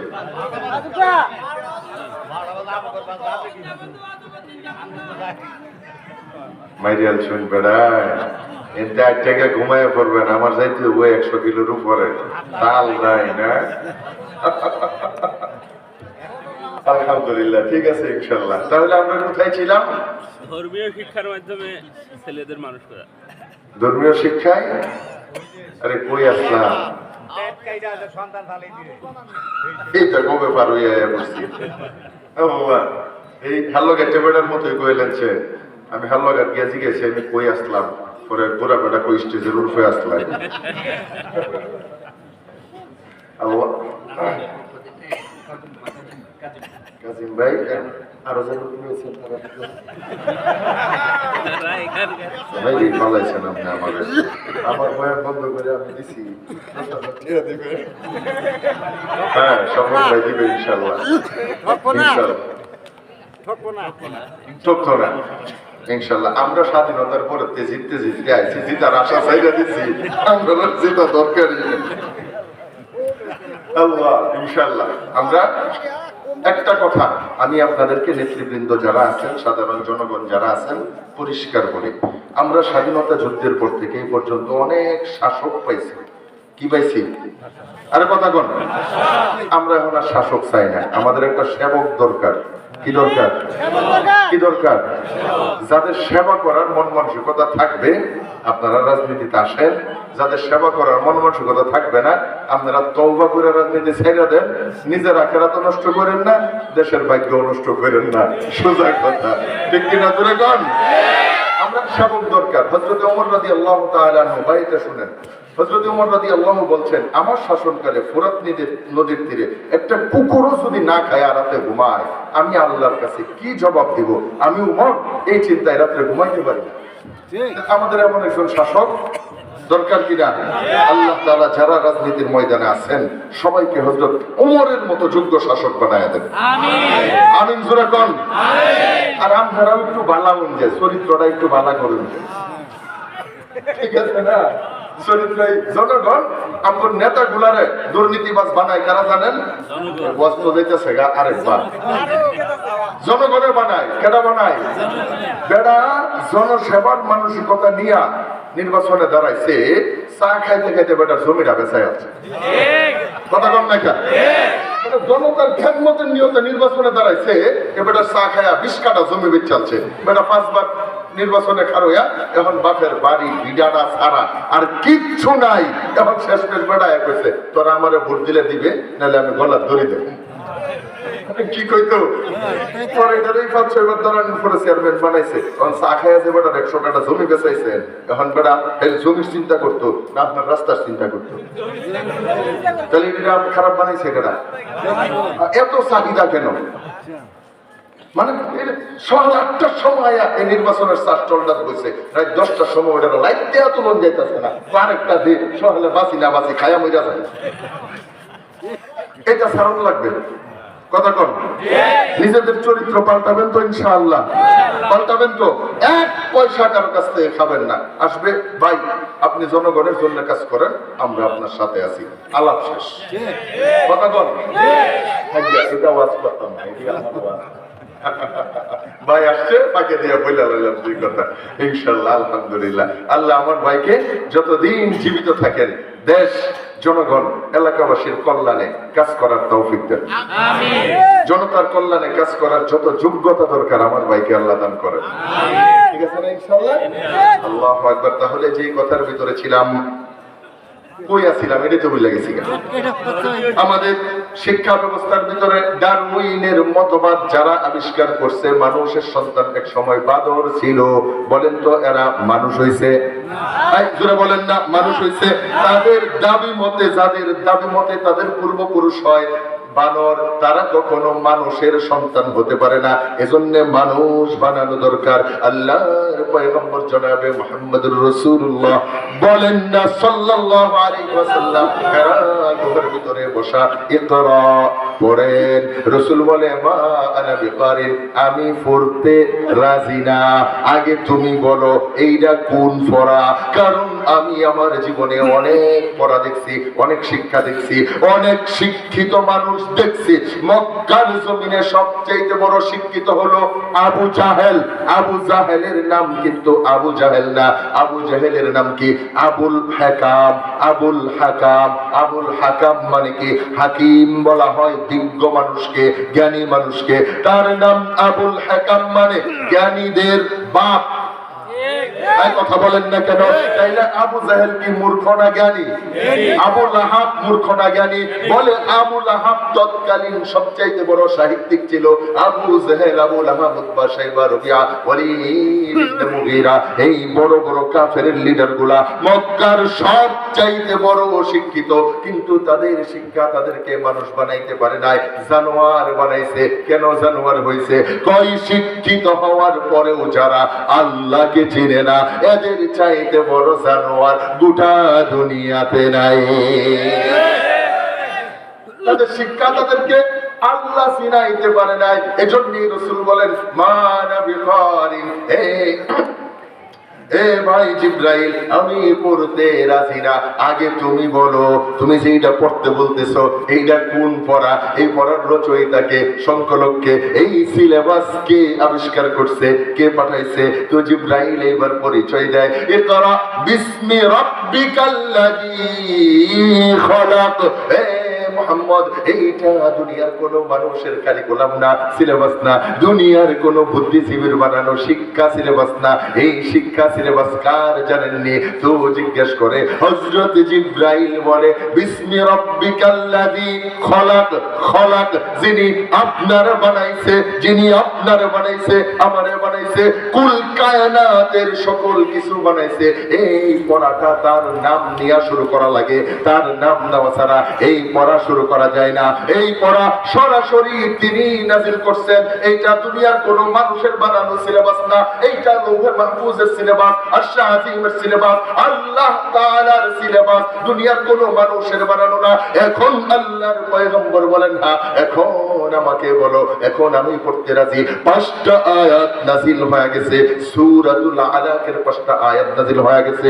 আল্লাহর পয়গম্বর জনাবে মুহাম্মদুর রাসূলুল্লাহ এই 5 আয়াত নিয়ে মক্কার অসভ্য বর্বর মানুষগুলোর কাছে আসছেন, শিক্ষা দিতে আরম্ভ করলেন, প্রচার করতে আরম্ভ করলেন। আপনারা ইতিহাস জানেন, বলার সময় নাই, 13 বছর পর্যন্ত মক্কার মানুষগুলোকে আল্লাহর কুরআন পয়গম্বরের হাদিসের শিক্ষা দিলেন।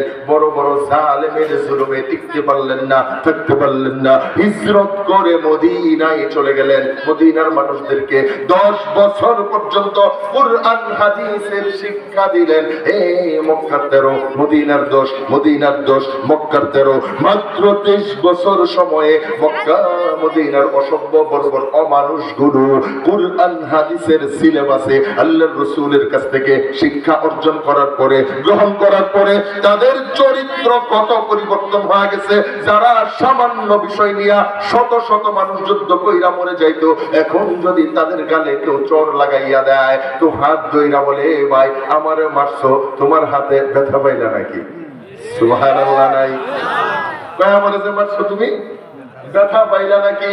এক গালে মারলে আরেক গা লাগায় দেয়। এ ভাই আমার মাইরা যদি তোর শান্তি লাগে তো আমার আরেক গালে আরেকটা মার। যারা সম্পদের লোভে কাফেলার সবাইকে হত্যা কইরা ডাকাতি করতো, লুণ্ঠন করতো।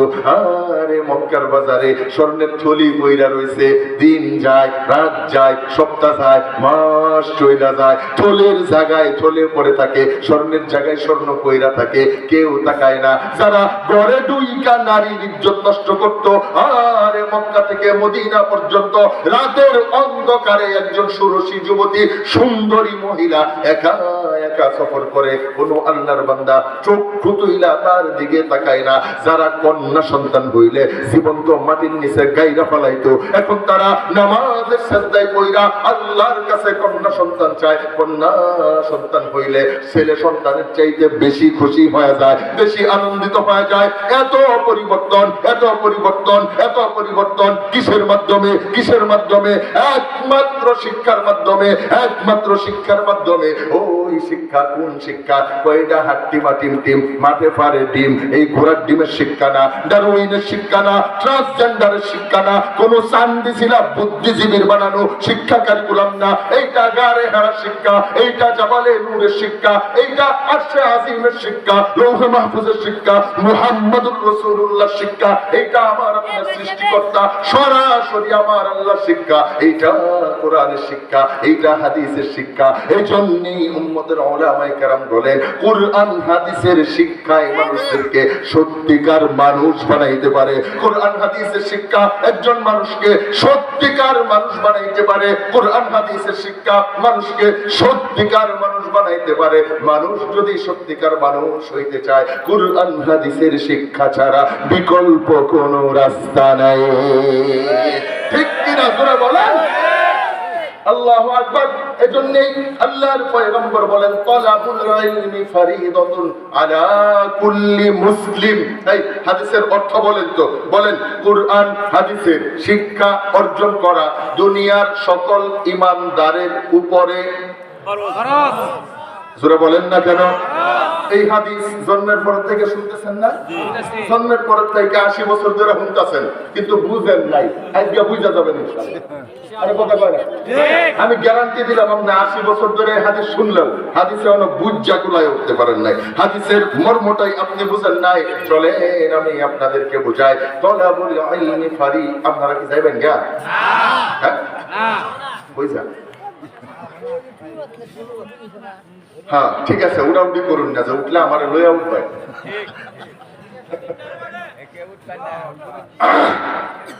এদিক তাকান, কইয়াছিলাম কোন? আল্লাহু আকবার। কি বলে আল্লাহর পয়গম্বর? বলেন তালাবুল ইলমি ফরিদাতুন আলা কুল্লি মুসলিম। আরে আরে আরে আরে উঠলেন চুপচাপ যাবেন গা? আসেন না গেছেন গা? আছে মুরব্বিও কইতারি না। আল্লাহু আকবার। তাহলে যে জায়গার ভিতরে ছিলাম, বলেন কুরআন হাদিসের শিক্ষা অর্জন করা সকল ঈমানদারের উপরে ফরজ। বলেন তো দেখি ফরজ করছে কেডা? সভাপতি সাহেব। আরে কথা কয় না? আমি করছি, এই মানুষের হুজুরে করছে। কে করছে? মুহাম্মাদুর রাসূলুল্লাহ। বলে ওমা ইয়ানতিকু আনিল হাওয়া ইন হুয়া ইল্লা ওয়াহয়ুন ইউহা। রাসূল নিজে বানায়া কিছু কয় না, আল্লাহ যা বলতে বলে তাই বলে। সুবহানাল্লাহ। তাইলে কোরআন হাদিসের শিক্ষা অর্জন করা ফরজ। এই কথা কার কয়? সরাসরি আমার আল্লাহর, সরাসরি আমার আল্লাহর। ফরজ করলো কেন? বিনা কারণে। কয় না না না, ফিআলুল হাকিম লা ইয়াখলু আনিল হিকমা। জ্ঞানী মানুষ কারণ ছাড়া, বিনা কারণে কোনো কাজ করে না। আল্লাহ তাআলা যেহেতু ফরজ করছেন, নিশ্চিতভাবেই কোনো না কোনো কারণ আছে। ওই কারণটা কি? উম্মতের উলামায়ে কেরাম বলেন একমাত্র কারণ হলো জরুরত পরিমাণ ধর্মীয় শিক্ষা অর্জন না করলে পৃথিবীর কোনো মানুষ সত্যিকার মানুষ হতে পারে না। এই জন্য কুরআন হাদিসের শিক্ষা অর্জন করা ফরজ। ফরজ। এখন আপনি বলবেন হুজুর তাইলে কি সবাই মাওলানা হবে, মুফতি হবে, মুহাদ্দিস হবে, হাফেজ হবে, আলেম হবে? আমরা বলি না না না না, ধর্মীয় শিক্ষা অর্জন করা ফরজ। কতটুকু? বলেন যতটুকু না হইলেই চলে না, এতটুকু। আরে ঠিক কিনা জোরে কোন না? যতটুকু না হইলেই চলে না, এতটুকু শিক্ষা অর্জন করা ফরজ। এখন আমি আপনাকে জিজ্ঞেস করি, বলেন তো দেখি কতটুকু না হইলেই চলে না? ঈমানদার মানুষ জান্নাতে যাইতে চাইলে ঈমানের কোনো দরকার? এই লোকটি ঘুমাইছে রে। বলেন জান্নাতে যাইতে গেলে ঈমানের দরকার? ইমান টিকায় রাখতে গেলে নামাজের দরকার। নামাজ ছাড়া কি ইমান থাকে? কথা কয় না? আপনাদের সমাজে এমন অনেক ইমানদার আছে, এগুলার নামাজের দাওয়াত দিলে কই তোরা ফরগা, আমরা না পড়লেও ইমান পাক্কা। এই আসরা নাই জুড়ে কন্যা, যেটা করবো নামাজ না পড়লেও ইমান পাক্কা, এটা টাক্কা কাফের। এর চাইতে বড় কাফের মক্কাতেও নাই। কথা বলেন ঠিক কি? যেটা কয় নামাজ না পড়লে ইমান পাক্কা, এটা যদি তার দিলের বিশ্বাস হয়, এটা তাজা টাটকা কাফের। কারণ যে কোরআনের আয়াত স্বীকার করে, রাসূলের সহিহ হাদিস স্বীকার করে, এর ভিতরে ঈমান থাকতে পারে না। আপনারা বুঝেন আমার কথা? রাসূল কি বলেন? ফারকুল ঈমানি ওয়াল কুফরি তারকুস সালাত, তারকুস সালাত। নামাজ, কুফর আর ঈমানের ভিতরে পার্থক্যকারী হইল নামাজ। কাফের নামাজ পড়ে না, ঈমানদার নামাজ ছাড়ে না।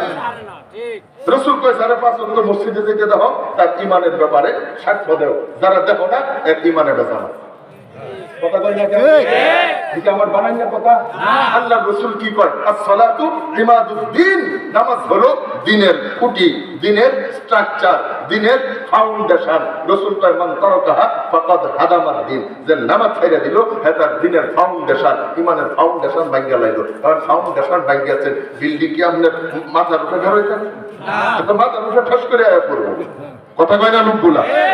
রাসূল কয় নামাজ ঈমানের খুঁটি, রাসূল কয় কুফরের ভিতরে ঈমানের ভিতরে পার্থক্যকারী নামাজ। এখন কেউ যদি কয় নামাজ না পড়লে ঈমান পাক্কা আছে, রাসূলের কথা তার কথার সঙ্গে মিলে না। যার কথার সঙ্গে রাসূলের কথা মিলে না, এ কখনো ঈমানদার হতে পারে না। এখন যদি কেউ কাহেন চ্যালেঞ্জ করার মতো আইন, এটা কওয়ার সময় নাই আমার, আন্ধার আছে আমার নাই। আল্লাহু আকবার। তাহলে যে কথার ভিতরে ছিলাম, কই জানিয়া ছিলাম? আমার ঠিকই মনে থাকে, আমি আপনারা গুতাইয়া দেখি আপনারা মনে আছে।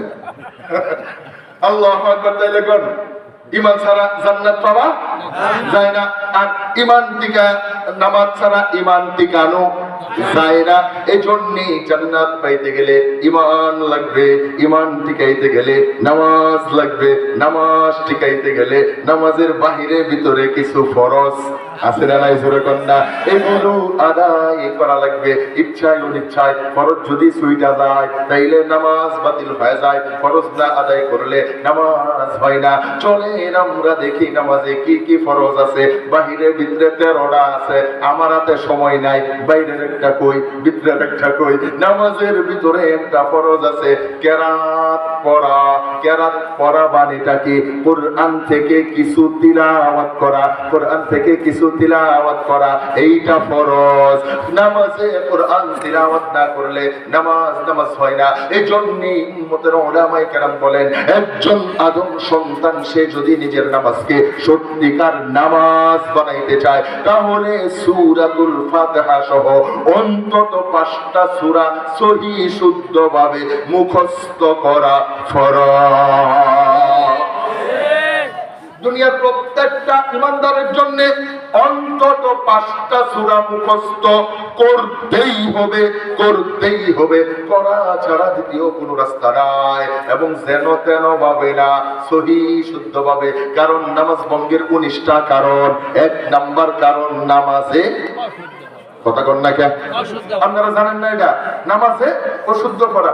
আপনারা কেবল হুজুর জানলেও আমরা কইতাম না, কারণ আমরা পড়ার যে সাইজ, কথা বল না, আমরা পড়ার সেই সাইজ। আমার হুজুরে কইতো মাঝে মাঝে মুসলমানের তেলাওয়াত শুনলে ফেরেশতা পর্যন্ত চমকা জাগা, যেটা কইলো নাকি এটা যে গান গাবো এসে যে একটা হরফ পড়লে 10টা নাকি কথা লিখতাম, সবের আমল নামায় সবের কাতাতে 10টা নাকি লিখতো। নামাজে খারো এই যে পড়ছে, আমার ফেরেশতা চিন্তা করতেছে এটা কই লিখতাম, এই গাদাই কইছে কি এটাই তো বুঝছি না। কথা বল না কেন? আমাদের কোরআন পড়া বললে ফেরেশতারা কান্দে আর শয়তানে আসে। শয়তানে কই তুই আমার চেয়েও বড় শয়তান, কারণ তুই দুনিয়া সব শিখলে এটা শিখলে না কেন? কথা বল না কেন? সব শিখলে তো এটা শিখলে না কেন? এটা তো আল্লাহ ফরজ করছে। আপনারা কি রাগ করছেন? যদি রাগ করেন আমার কথা শুনে স্টেজটা আমার পর আধা ঘন্টা কিলাইয়া দিয়েছেন, কিন্তু আপনার আমার কথা নিয়ে গবেষণা করা দরকার। যা আসলে মূলত আমাদের কি দরকার ছিল আমরা করলাম না। আয় ঠিক কিনা জোরে কোন?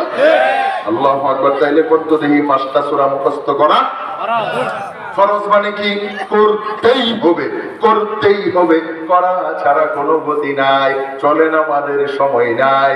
আছেন না গেছেন গা? আরে সময় নাই। আমি সংক্ষিপ্ত ভাবে আপনাদেরকে বলি, 2 নম্বর নামাজের বাইরে একটা ফরজ আছে, শরীর। আরে কথা কন না, শরীর পাক। শরীর পাক মানে কি কয় 2 ভাবে হয়, ওযুর মাধ্যমে, গোসলের মাধ্যমে।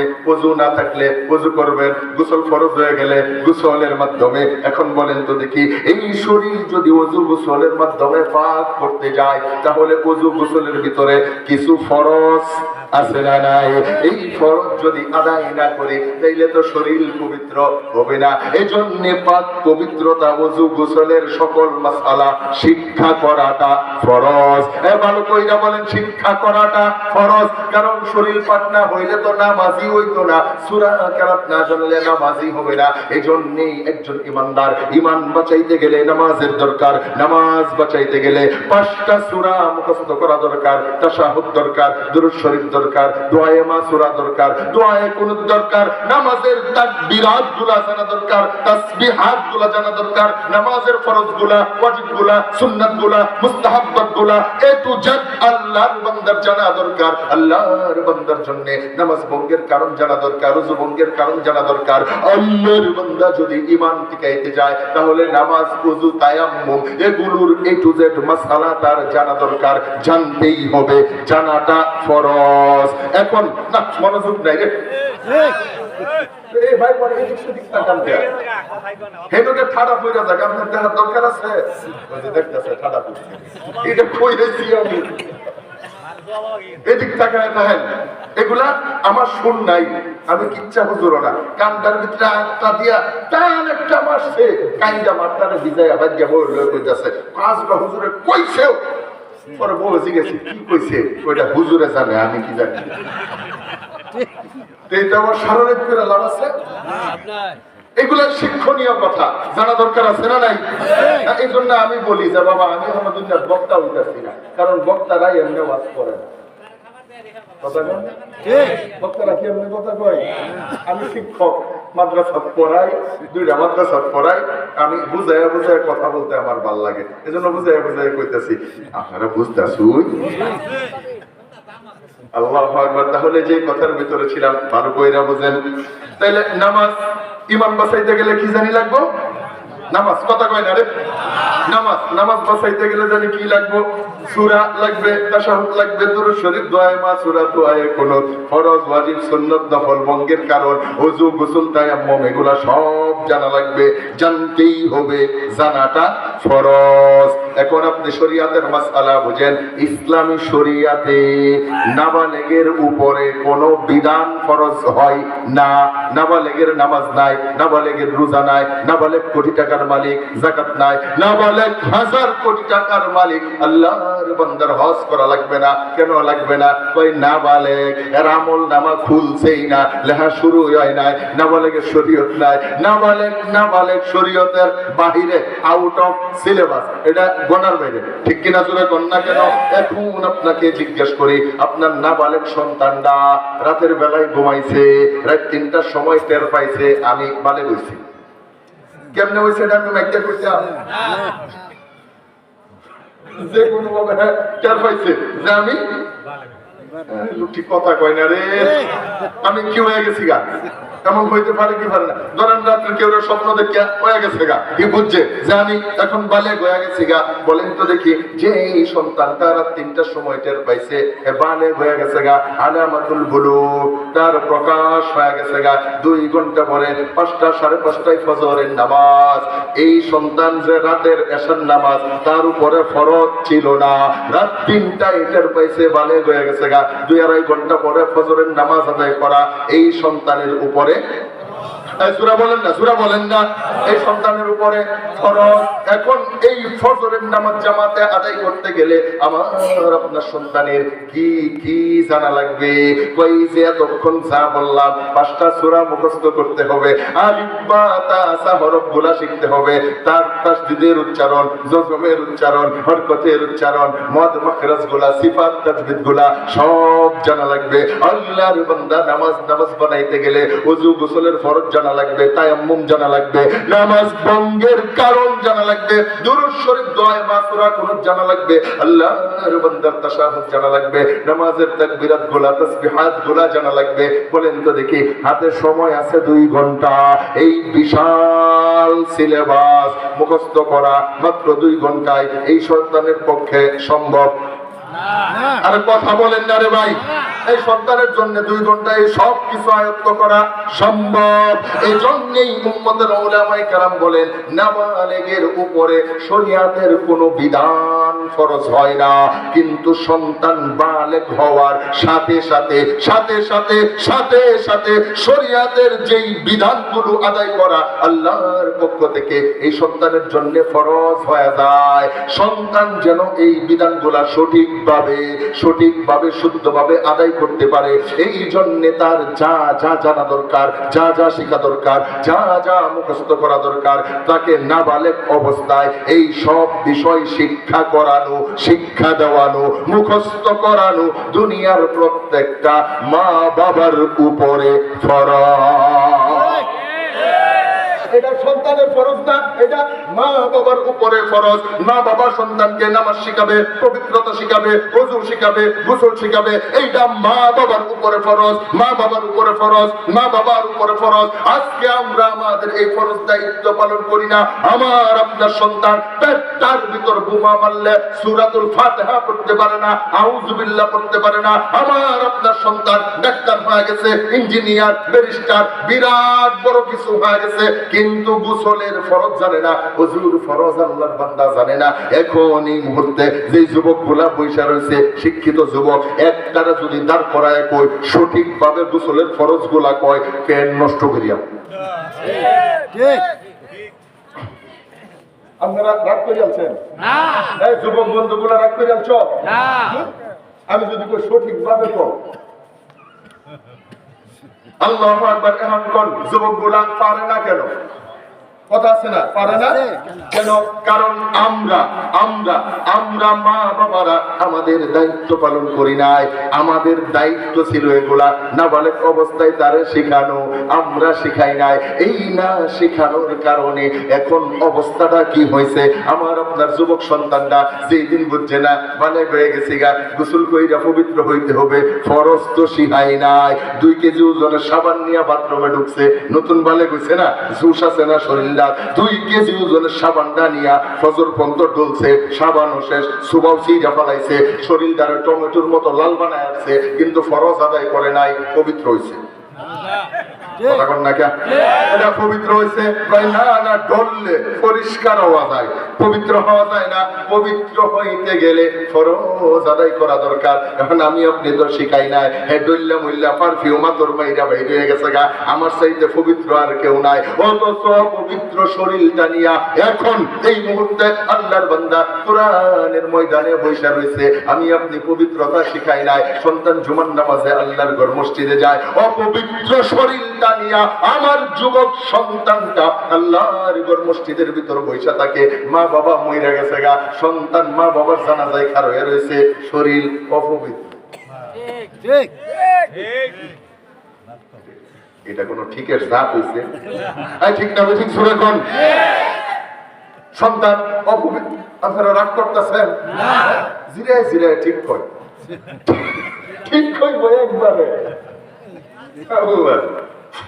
আল্লাহু আকবার। মা বাবা পবিত্রতা শিখায় নাই, নাপাক শরীর নিয়া। কি শরীর? আর সূরা কন্যা, নাপাক শরীর নিয়া সন্তান মা বাবার জানাজা পড়ে, জানাজার পরে লাশটারে কাঁধে কইরা কবরে নিয়ে যাবে। সন্তান বড় আশা নিয়া, আবেগ নিয়া মা বাবার লাশটা নিজের কাঁধে কইরা কবরের দিকে নিয়ে যায়। সন্তানের শরীর নাপাক, আরে মায়ের লাশটারে কবরের পাশে নিয়ে রাখছে, চাচাই ধমক মারছে, তোর মার লাশ তুই নামা, তুই কবরে নামা। সন্তান লাভ মাইরা কবরে নাইমা গেছে, দুইটা হাত বাড়ায়া নিজের মায়ের লাশটাকে, বাবার লাশটাকে কবরে নামায়, সন্তানের দুই হাত নাপাক। ঠিক কিনা জোরে বলেন? একমাত্র কারণ আমরা আমাদের দায়িত্ব পালন করি নাই। সন্তানকে নাবালেক অবস্থায় যা যা শেখানো দরকার ছিল আমি আর আপনি, আরে কথা বলেন না কেন? এই জন্য ইমানদারের সন্তান যেন অন্তত জরুরত পরিমাণ ধর্মীয় শিক্ষা অর্জন করতে পারে। এই জন্য আমাদের এই নুরানি মাদ্রাসা, এই ওয়াজ শেষ ভালো কইরা বুঝবেন, আমাদের এই নুরানি মাদ্রাসা মুফতি, মুহাদ্দিস, মুফাসসির, বক্তা, আলেম বানানোর জন্য আমরা দেই নাই। এই নুরানি মাদ্রাসা কেন দিছি? মানুষ বানানোর জন্য। ইমানদারের সন্তান যেন জরুরত পরিমাণ ধর্মীয় শিক্ষা অর্জন করতে পারে, এই জন্য আমাদের নুরানি সিলেবাস নার্সারি থেকে 3য় শ্রেণী পর্যন্ত পড়বে। আল্লাহর বান্দা মুসলমানের সন্তানটা একেবারে কোরআনের আলিফ থেকে শুরু কইরা মিনাল জিন্নাতি ওয়ান নাসের সিন পর্যন্ত পুরা 30 পারা কোরআন সহিহ শুদ্ধ তিলাওয়াতকারী হবে। মামুল বিহি সূরা, সূরাতুল ওয়াকিয়ার রহমান, সূরাতুল মুলক, সূরাতুল ইয়াসিন 30 নম্বর পারার ছোট ছোট সূরাগুলা পরিপূর্ণভাবে মুখস্থ করবে। ওযু গোসলের যত মাসালা মাসাইল আছে আল্লাহর বান্দা এখানে জানবে। পাশাপাশি বাংলা, অঙ্ক, ইংরেজি, সমাজ বিজ্ঞান, সাধারণ জ্ঞান, ইতিহাস, ভূগোল যা যা যা যা বাহিরে পড়ার হয় সব পড়বে। লাভটা কি হবে? এখানে 3 বছর পইরা এইটারে স্কুলে নিয়ে দিয়ে দিবেন, এইটা ডাক্তার হবে। ডাক্তার হবে নুরানিতে পড়ার কারণে এইটা নামাজি হবে। কলম ঠেকায়া আর 10,000 টাকার লোভে পেট কাইটা প্রতিবন্ধী বানাবে না।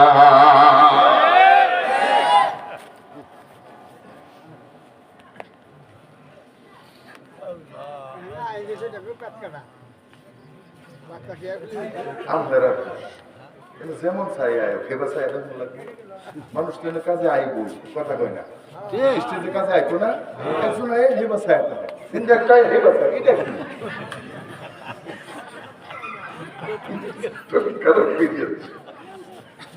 আপনারা বক্তব্য দেওয়ার দিবেন কানা অন্ধ, এটি চোখ কোনায় দেখতো না, কিছু কানে ধরে টান মেরে কয়ে যাইবো গা, আপনারা হুইয়া বাজ যাবেন কেন? একটু দাওয়াত দেবে, ফুটবলে খেলা শুরু করবেন, রাখছে কপালে। আপনারা কি রাগ? কেটা কেটা রাগ হাত তুলে?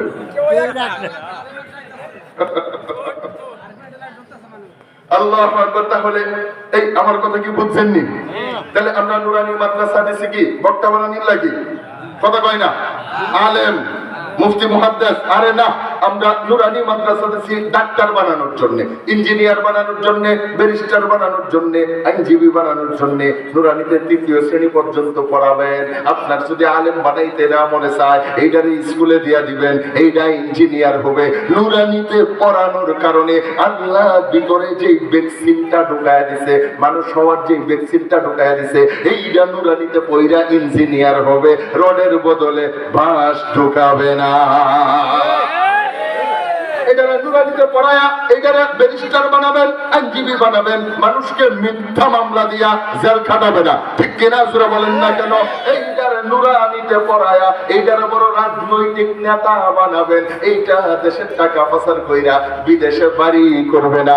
এইটাকে নুরানিতে পড়ায়া বিরাট বিজ্ঞানী বানাবেন, এইটা মানুষ মারার যন্ত্র আবিষ্কার করবে না। ঠিক কিনা জোরে বলেন না কেন?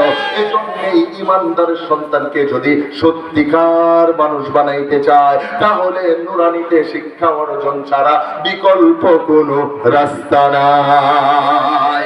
ঠিক কিনা জোরে বলেন? এই জন্য আমাদের এই সমাজে নুরানি মাদ্রাসা আল্লাহর পক্ষ থেকে রহমত। কথা জোরে বলেন ঠিক কিনা? নুরানি মাদ্রাসা যদি না থাকে ইমানদারের সন্তান মানুষ হওয়া সম্ভব না। ধরেন শেষ কথা, হ্যাঁ শেষ করে লাই, আর কত একটা বাজে। শেষ কথা, রাসূলের একটা হাদিস আছে না, ইন্নামাল আমালু, আরে বিন্নিয়াত না, কোন ইন্নামাল আমালু বিল খাওয়াতিম। এটার অর্থ কি? কয় শেষ বালা দান। কথা কয় না রে লোকগুলা? এটা হাদিস, প্রবক্তা শেষ ভালো যার সব ভালো তার। ইন্নামাল আমালু বিল খাওয়াতিম। আমরা শেষের দিকে, শেষটা গভীর মনোযোগ দিয়ে শুনবো। ধরেন আমরা আমাদের নুরানিতে কিছুই শিখাই না, একবারে কিছুই পড়াই না, কিন্তু গ্যারান্টি দিয়া একটা সন্তানকে জানাজার ইমামতির যোগ্য বানাইয়া দিই। কথা কয় না? একটা সন্তান দ্বিতীয় শ্রেণী পর্যন্ত বললে আর কিছু পারুক আর না পারুক, জানাজা পড়াইতেন না? কথা কয় না? কথা কয় না? এটা পড়ায় দেখায় নাই কোনোদিন? দেখাইছেনি? তাহলে জানাজার ইমাম বানাইতে পারে।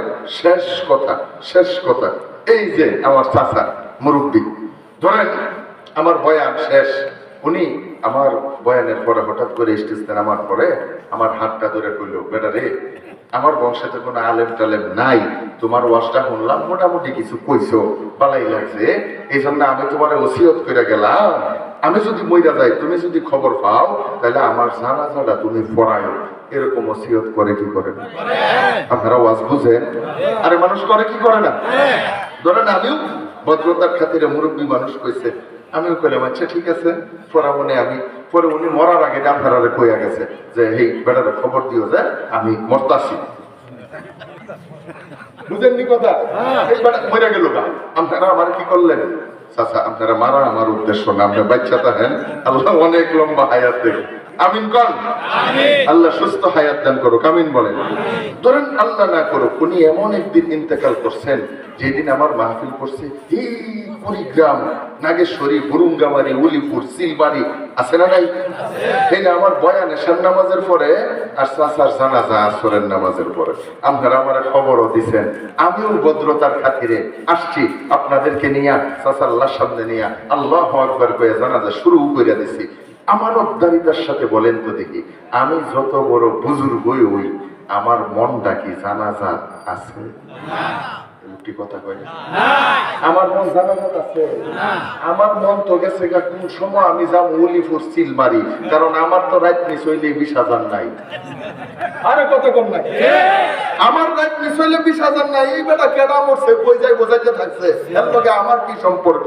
কিন্তু ঠিক এই জায়গাটায় আমি না দাঁড়ায়া ইমামতির মুসল্লায় যদি ওনার নিজের সন্তানটা দাঁড়ায়া যায়, নিজের সন্তান বাবার লাশ সামনে নিয়ে আল্লাহু আকবার বইলা যখন নিয়ত বাঁধবে, বাবা সারা জিন্দেগীর আদরের কথা, অবদানের কথা, বাবার সঙ্গে কাটানো সময়, এগুলা তার অন্তরে বাসতে থাকবে। সন্তানের কলিজা ফাইটা চক্ষু দিয়া টপ টপ টপ টপ করে পানি পড়বে। উম্মতের উলামায়ে কেরাম বলেন, ওই সময় বাবা হারা সন্তানের কলিজা ফাটা কান্না, এক ফোঁটা চোখের পানি যদি আল্লাহর দরবারে কবুল হয়ে যায়, হইতে পারে আল্লাহ তাআলা ওই সন্তানের এক ফোঁটা চোখের পানির বিনিময়ে গুনাহগার বাবার 80 বছরের গুনাহ ক্ষমা কইরা বাবার জন্য জান্নাতের ফয়সালা করে দিতে পারে। এই জন্য উলামায়ে কেরাম বলেন, পৃথিবীর সবচাইতে নিরাপদ জানাজা ওই জানাজা যেই জানাজার ইমাম হয় নিজের সন্তান। আর কেমনে বুঝাইতাম? আর কেমনে বুঝাইতাম? এর চাইতে আর কি এর বুঝটা? এরপরও বুঝায় নাই। আইসি যখন আর জীবনে আইনা নাই, দাওয়াত দেয় না, না দেয়, শেষ বুঝানি, এটাই শেষ। আপনারা কি আমার কথা বুঝতেছেন? ধরেন আমার অন্তরে, আমার কথা কয় না, অন্তরে আমার আব্বার জন্য যে আবেগ, ভালোবাসা, মহব্বত আছে, আমার শ্বশুরের প্রতিও কি আমার সেই ভালোবাসা আছে? কেন নেই? এই বেটা রাত জাগিয়া কষ্ট কইরা মাইয়া জন্ম দিয়া 20 বছর লালন পালন কইরা খাওয়ায়া শিক্ষিত বানায়া আমারে দিয়া দিছে, আমার কাপড় ধুইতো, আমার ফুলার ঘুমুট সাফ করতো, আমার পাও টিপা ঘুম পাড়াইতো, আমার কাপড় ইস্তারি করতো, আমার খেদমত করতো। 20 বছর লালন পালন কইরা আমার যে বেটা তার মাইয়াটা দিয়া দিছে, আমার খেদমত করতো। ওই বেটার প্রতি যদি আমার দিলে আমার বাবার সমান ভালোবাসা আর আবেগ না থাকে, তাহলে আপনি কোন কচু গাছের মুতা? কথা বল না কে? আপনি কেডা? আপনার সাথে আমার কি সম্পর্ক? কারণ আপনি যে ঘর বাড়ি জায়গা জমি সব ফুলারে দেয়া, জানাজার দায়িত্ব যে ইমাম সাহেবকে দেয়া যাইতেছেন গা, ইমাম তো জানাজাত খারোয়া দেওয়ার বদলে বদদুয়াও করতার। আই কথা বল না কে? ইমাম তো জানাজার দ্বারা দোয়ার বদলে বদদুয়াও করতারে। যে আল্লাহ গিয়ে আমার বেতনটা বাড়ছে না, আমার বেতন বাড়ানোর সময় বাধা দিছে, আল্লাহ ইচ্ছা মতো বাইরে আটটি ঘোরা করে রাখবার সুযোগ আছে। আর বলতে পারে কি পারে না? আপনারা আমার ওয়াজ বুঝেন না? বলতে পারে কি পারে না? কিন্তু নিজের সন্তানের উপর যত জুলুম অত্যাচারী করেন না কেন, সে আপনার আল্লাহর সামনে নিয়ে আপনার জন্য ভালো দোয়া ছাড়া বদ দোয়া কখনো করবে না। এই জন্য সন্তানকে সব দিয়া যান, পাশাপাশি দোয়া শিখাইয়া দিয়া যান। সন্তানকে দোয়া শিখান, জানাজা শিখাইয়া দিয়া যান। সন্তানকে নুরানিতে পড়ায়া মাস্টার বানায় ফেলবেন, এটা স্কুলে মাস্টারি করবে, নামাজি হবে, নামাজ পড়া দুই হাত তুইলা দোয়া করবে, রব্বির হামহুমা কামা রব্বায়ানি সগীরা। এটা ইঞ্জিনিয়ার হবে, নামাজি হবে, আপনার জন্য নামাজ পড়া দোয়া করবে, রব্বির হামহুমা কামা রব্বায়ানি সগীরা। আরে দেখেন নুরানি না দেয় কেজি গেলবেন মইরা যাবেন গা, বেজিটার মতো গেফার হয়ে থাকবো কবরে। আমি একটা বেজি আইছি, তাই কথা বলেন। এই জন্য নুরানি মাদ্রাসার পক্ষে আছেন না নাই? কারা কারা আছেন আল্লাহর দুই হাত তুলে দেখান। নারায়ে তাকবীর। এই আসি কি আমি কইছি দেখে বলছেন না আসলে আছে? তাহলে যার হাত নামান, যার যেইটা যেই ন আছে সব দিলে গাদ ধরে না নুরানির দিকে কথা কয় না? যেটা যেই ন আছে হেনতে ধরে না নুরানির দিবেন। নুরানি ফইরা পরে যে মেগা মরার মরা কথা কন না কেন? আগে নুরানি ফর, এরপরে যেই মামসা কথা কন। এই কথা নুরানি ফরা ছাড়া দ্বিতীয় কোনো রাস্তা নাই, ইমানদারের সন্তানের দ্বিতীয় কোনো রাস্তা নাই। এই জন্য যেটা যেন আছে সব দিনে দৈরে আইন না এটা দিয়া দিবেন। আর নুরানি না ফরাইয়া অতি শিক্ষিত বানাই আসবেন। আপনার খাতা কলম কাগজ নিয়ে লিখে নিয়ে আসেন, আমি সই করে দিব। এই সন্তান আপনার দুশ্মন হবেই হবে, হবেই হবে, কারণ এটা আমার কথা না, কথা আমার আল্লাহ। আলহামদুলিল্লাহ রাব্বিল আলামিন। ওয়াজ শেষ। তাইলে এই মাদ্রাসার পক্ষে আমরা আসির সাইজ শুনছেন? আছেন আছেন আছেন আল্লাহকে দুই হাত তুলে দেখলাম। নারায়ে তাকবীর, নারায়ে তাকবীর। হাত তুলে রাখেন। একটা জিনিস বুঝেন, আমি মুসাফির। আমি কি বলেন? আমি কি? বুড়া মানুষদের কষ্ট হয়, নামাজ নামাজ নামাজ। আমি কি? নবীজির কথা আপনাদের বিশ্বাস হয়? কথা কয় না? নবীজি বলেছেন দাওয়াতুল মুসাফিরি মাকবুলুন, মুসাফিরের দোয়া আল্লাহর দরবারে সরাসরি কবুল হবে। মুসাফির নেককার না গুনাহগার রাসূল এটা বলেন নাই। রাসূল কি বলছেন? মুসাফিরের দোয়া কবুল হবে। এটা গুনাহগার হইলেও দোয়া কবুল হইব, নেককার হইলেও দোয়া কবুল হবে, কারণ সে মুসাফির। আমি শরীয়ত সম্মত মুসাফির, আমার দোয়া কবুল হবেই হবে। আমার নবীজি বলছেন হবে, কারণ আমি যত বড় গুনাহগারই হই আমার দোয়া কবুল হবে। আমার বিশ্বাস আছে, আপনাদের নাই? আছে, আসেনি? আমি মুসাফির, আপনাদের জন্য দোয়া করব। আমার ছাত্র না, আপনাদের এই মাদ্রাসার মুহতামিম নাম কি? হাফেজ ফরহাদ হুসাইন আমার ছাত্র, আমার এই ভাই, আমার বন্ধু মানুষ, ওনার ছাত্র। ঠিক আছে না? ইনশাআল্লাহ আমার এই ছাত্রের কাছ থেকে আমি জানতে পারছি আপনাদের এই মাদ্রাসায় 313 জনের একটা বদরি কমিটি করা হয়েছে, যারা বাৎসরিক 1000 করে টাকা দিবে। এই মাদ্রাসায় প্রতি রমজানে 1000 করে টাকা আজীবন মরণের আগ পর্যন্ত এই মাদ্রাসাটায় দান কইরা দেয়া যাবে, আখিরাতের সঞ্চয় হিসাবে। আখিরাতের সঞ্চয় হিসাবে নিজের জন্য, আব্বা আম্মার জন্য, বেশি না, বছরে 1000 টাকা প্রতি রমজান মাসের যে কোনো একদিনে মাদ্রাসায় জমা দিয়া দিবেন। উনি বলছেন 313 থেকে 52 পর্যন্ত সিরিয়াল গেছে, 52 পর্যন্ত। আমি মুসাফিরের দিনের তামান্না এই সিরিয়ালটা যেন আজকে অন্তত 100 পর্যন্ত যায়। এজন্য 48 জন মানুষ দরকার। আমি মুসাফির কলিজা দিয়া যাদের জন্য দোয়া করব। অনেকের আব্বা নাই, আম্মা নাই। আব্বা আম্মা এই তাকান, আব্বা আম্মা পয়সা থাকলে অসুস্থ হইলে চিকিৎসা করা লাগতো, ওষুধ দেওয়া লাগতো, খাবার দেওয়া লাগতো, ঈদের কাপড় চোপড় দেওয়া লাগতো। মা বাবা মইরা এতিমের মতো কবরটাতে পড়া রয়েছে। মা বাবার দেওয়া বাড়িতে থাকেন, ঘরে থাকেন, জমিনে কইরা খান, মা বাবার সম্পদে বাহাদুরি করেন। ওই আব্বার জন্য আম্মার জন্য বছরে 1000 টাকা রমজান মাসে মাদ্রাসায় দিয়া দিবেন। 313 বদরি সাহাবীর লিস্টে আপনার নামটা উঠা যাবে। আল্লাহ তাআলা এই নামের উসিলায় হতে পারে কিয়ামতের ময়দানে আল্লাহ নাজাতের ব্যবস্থা করে দিবে। সুবহানাল্লাহ। এই জন্য আমি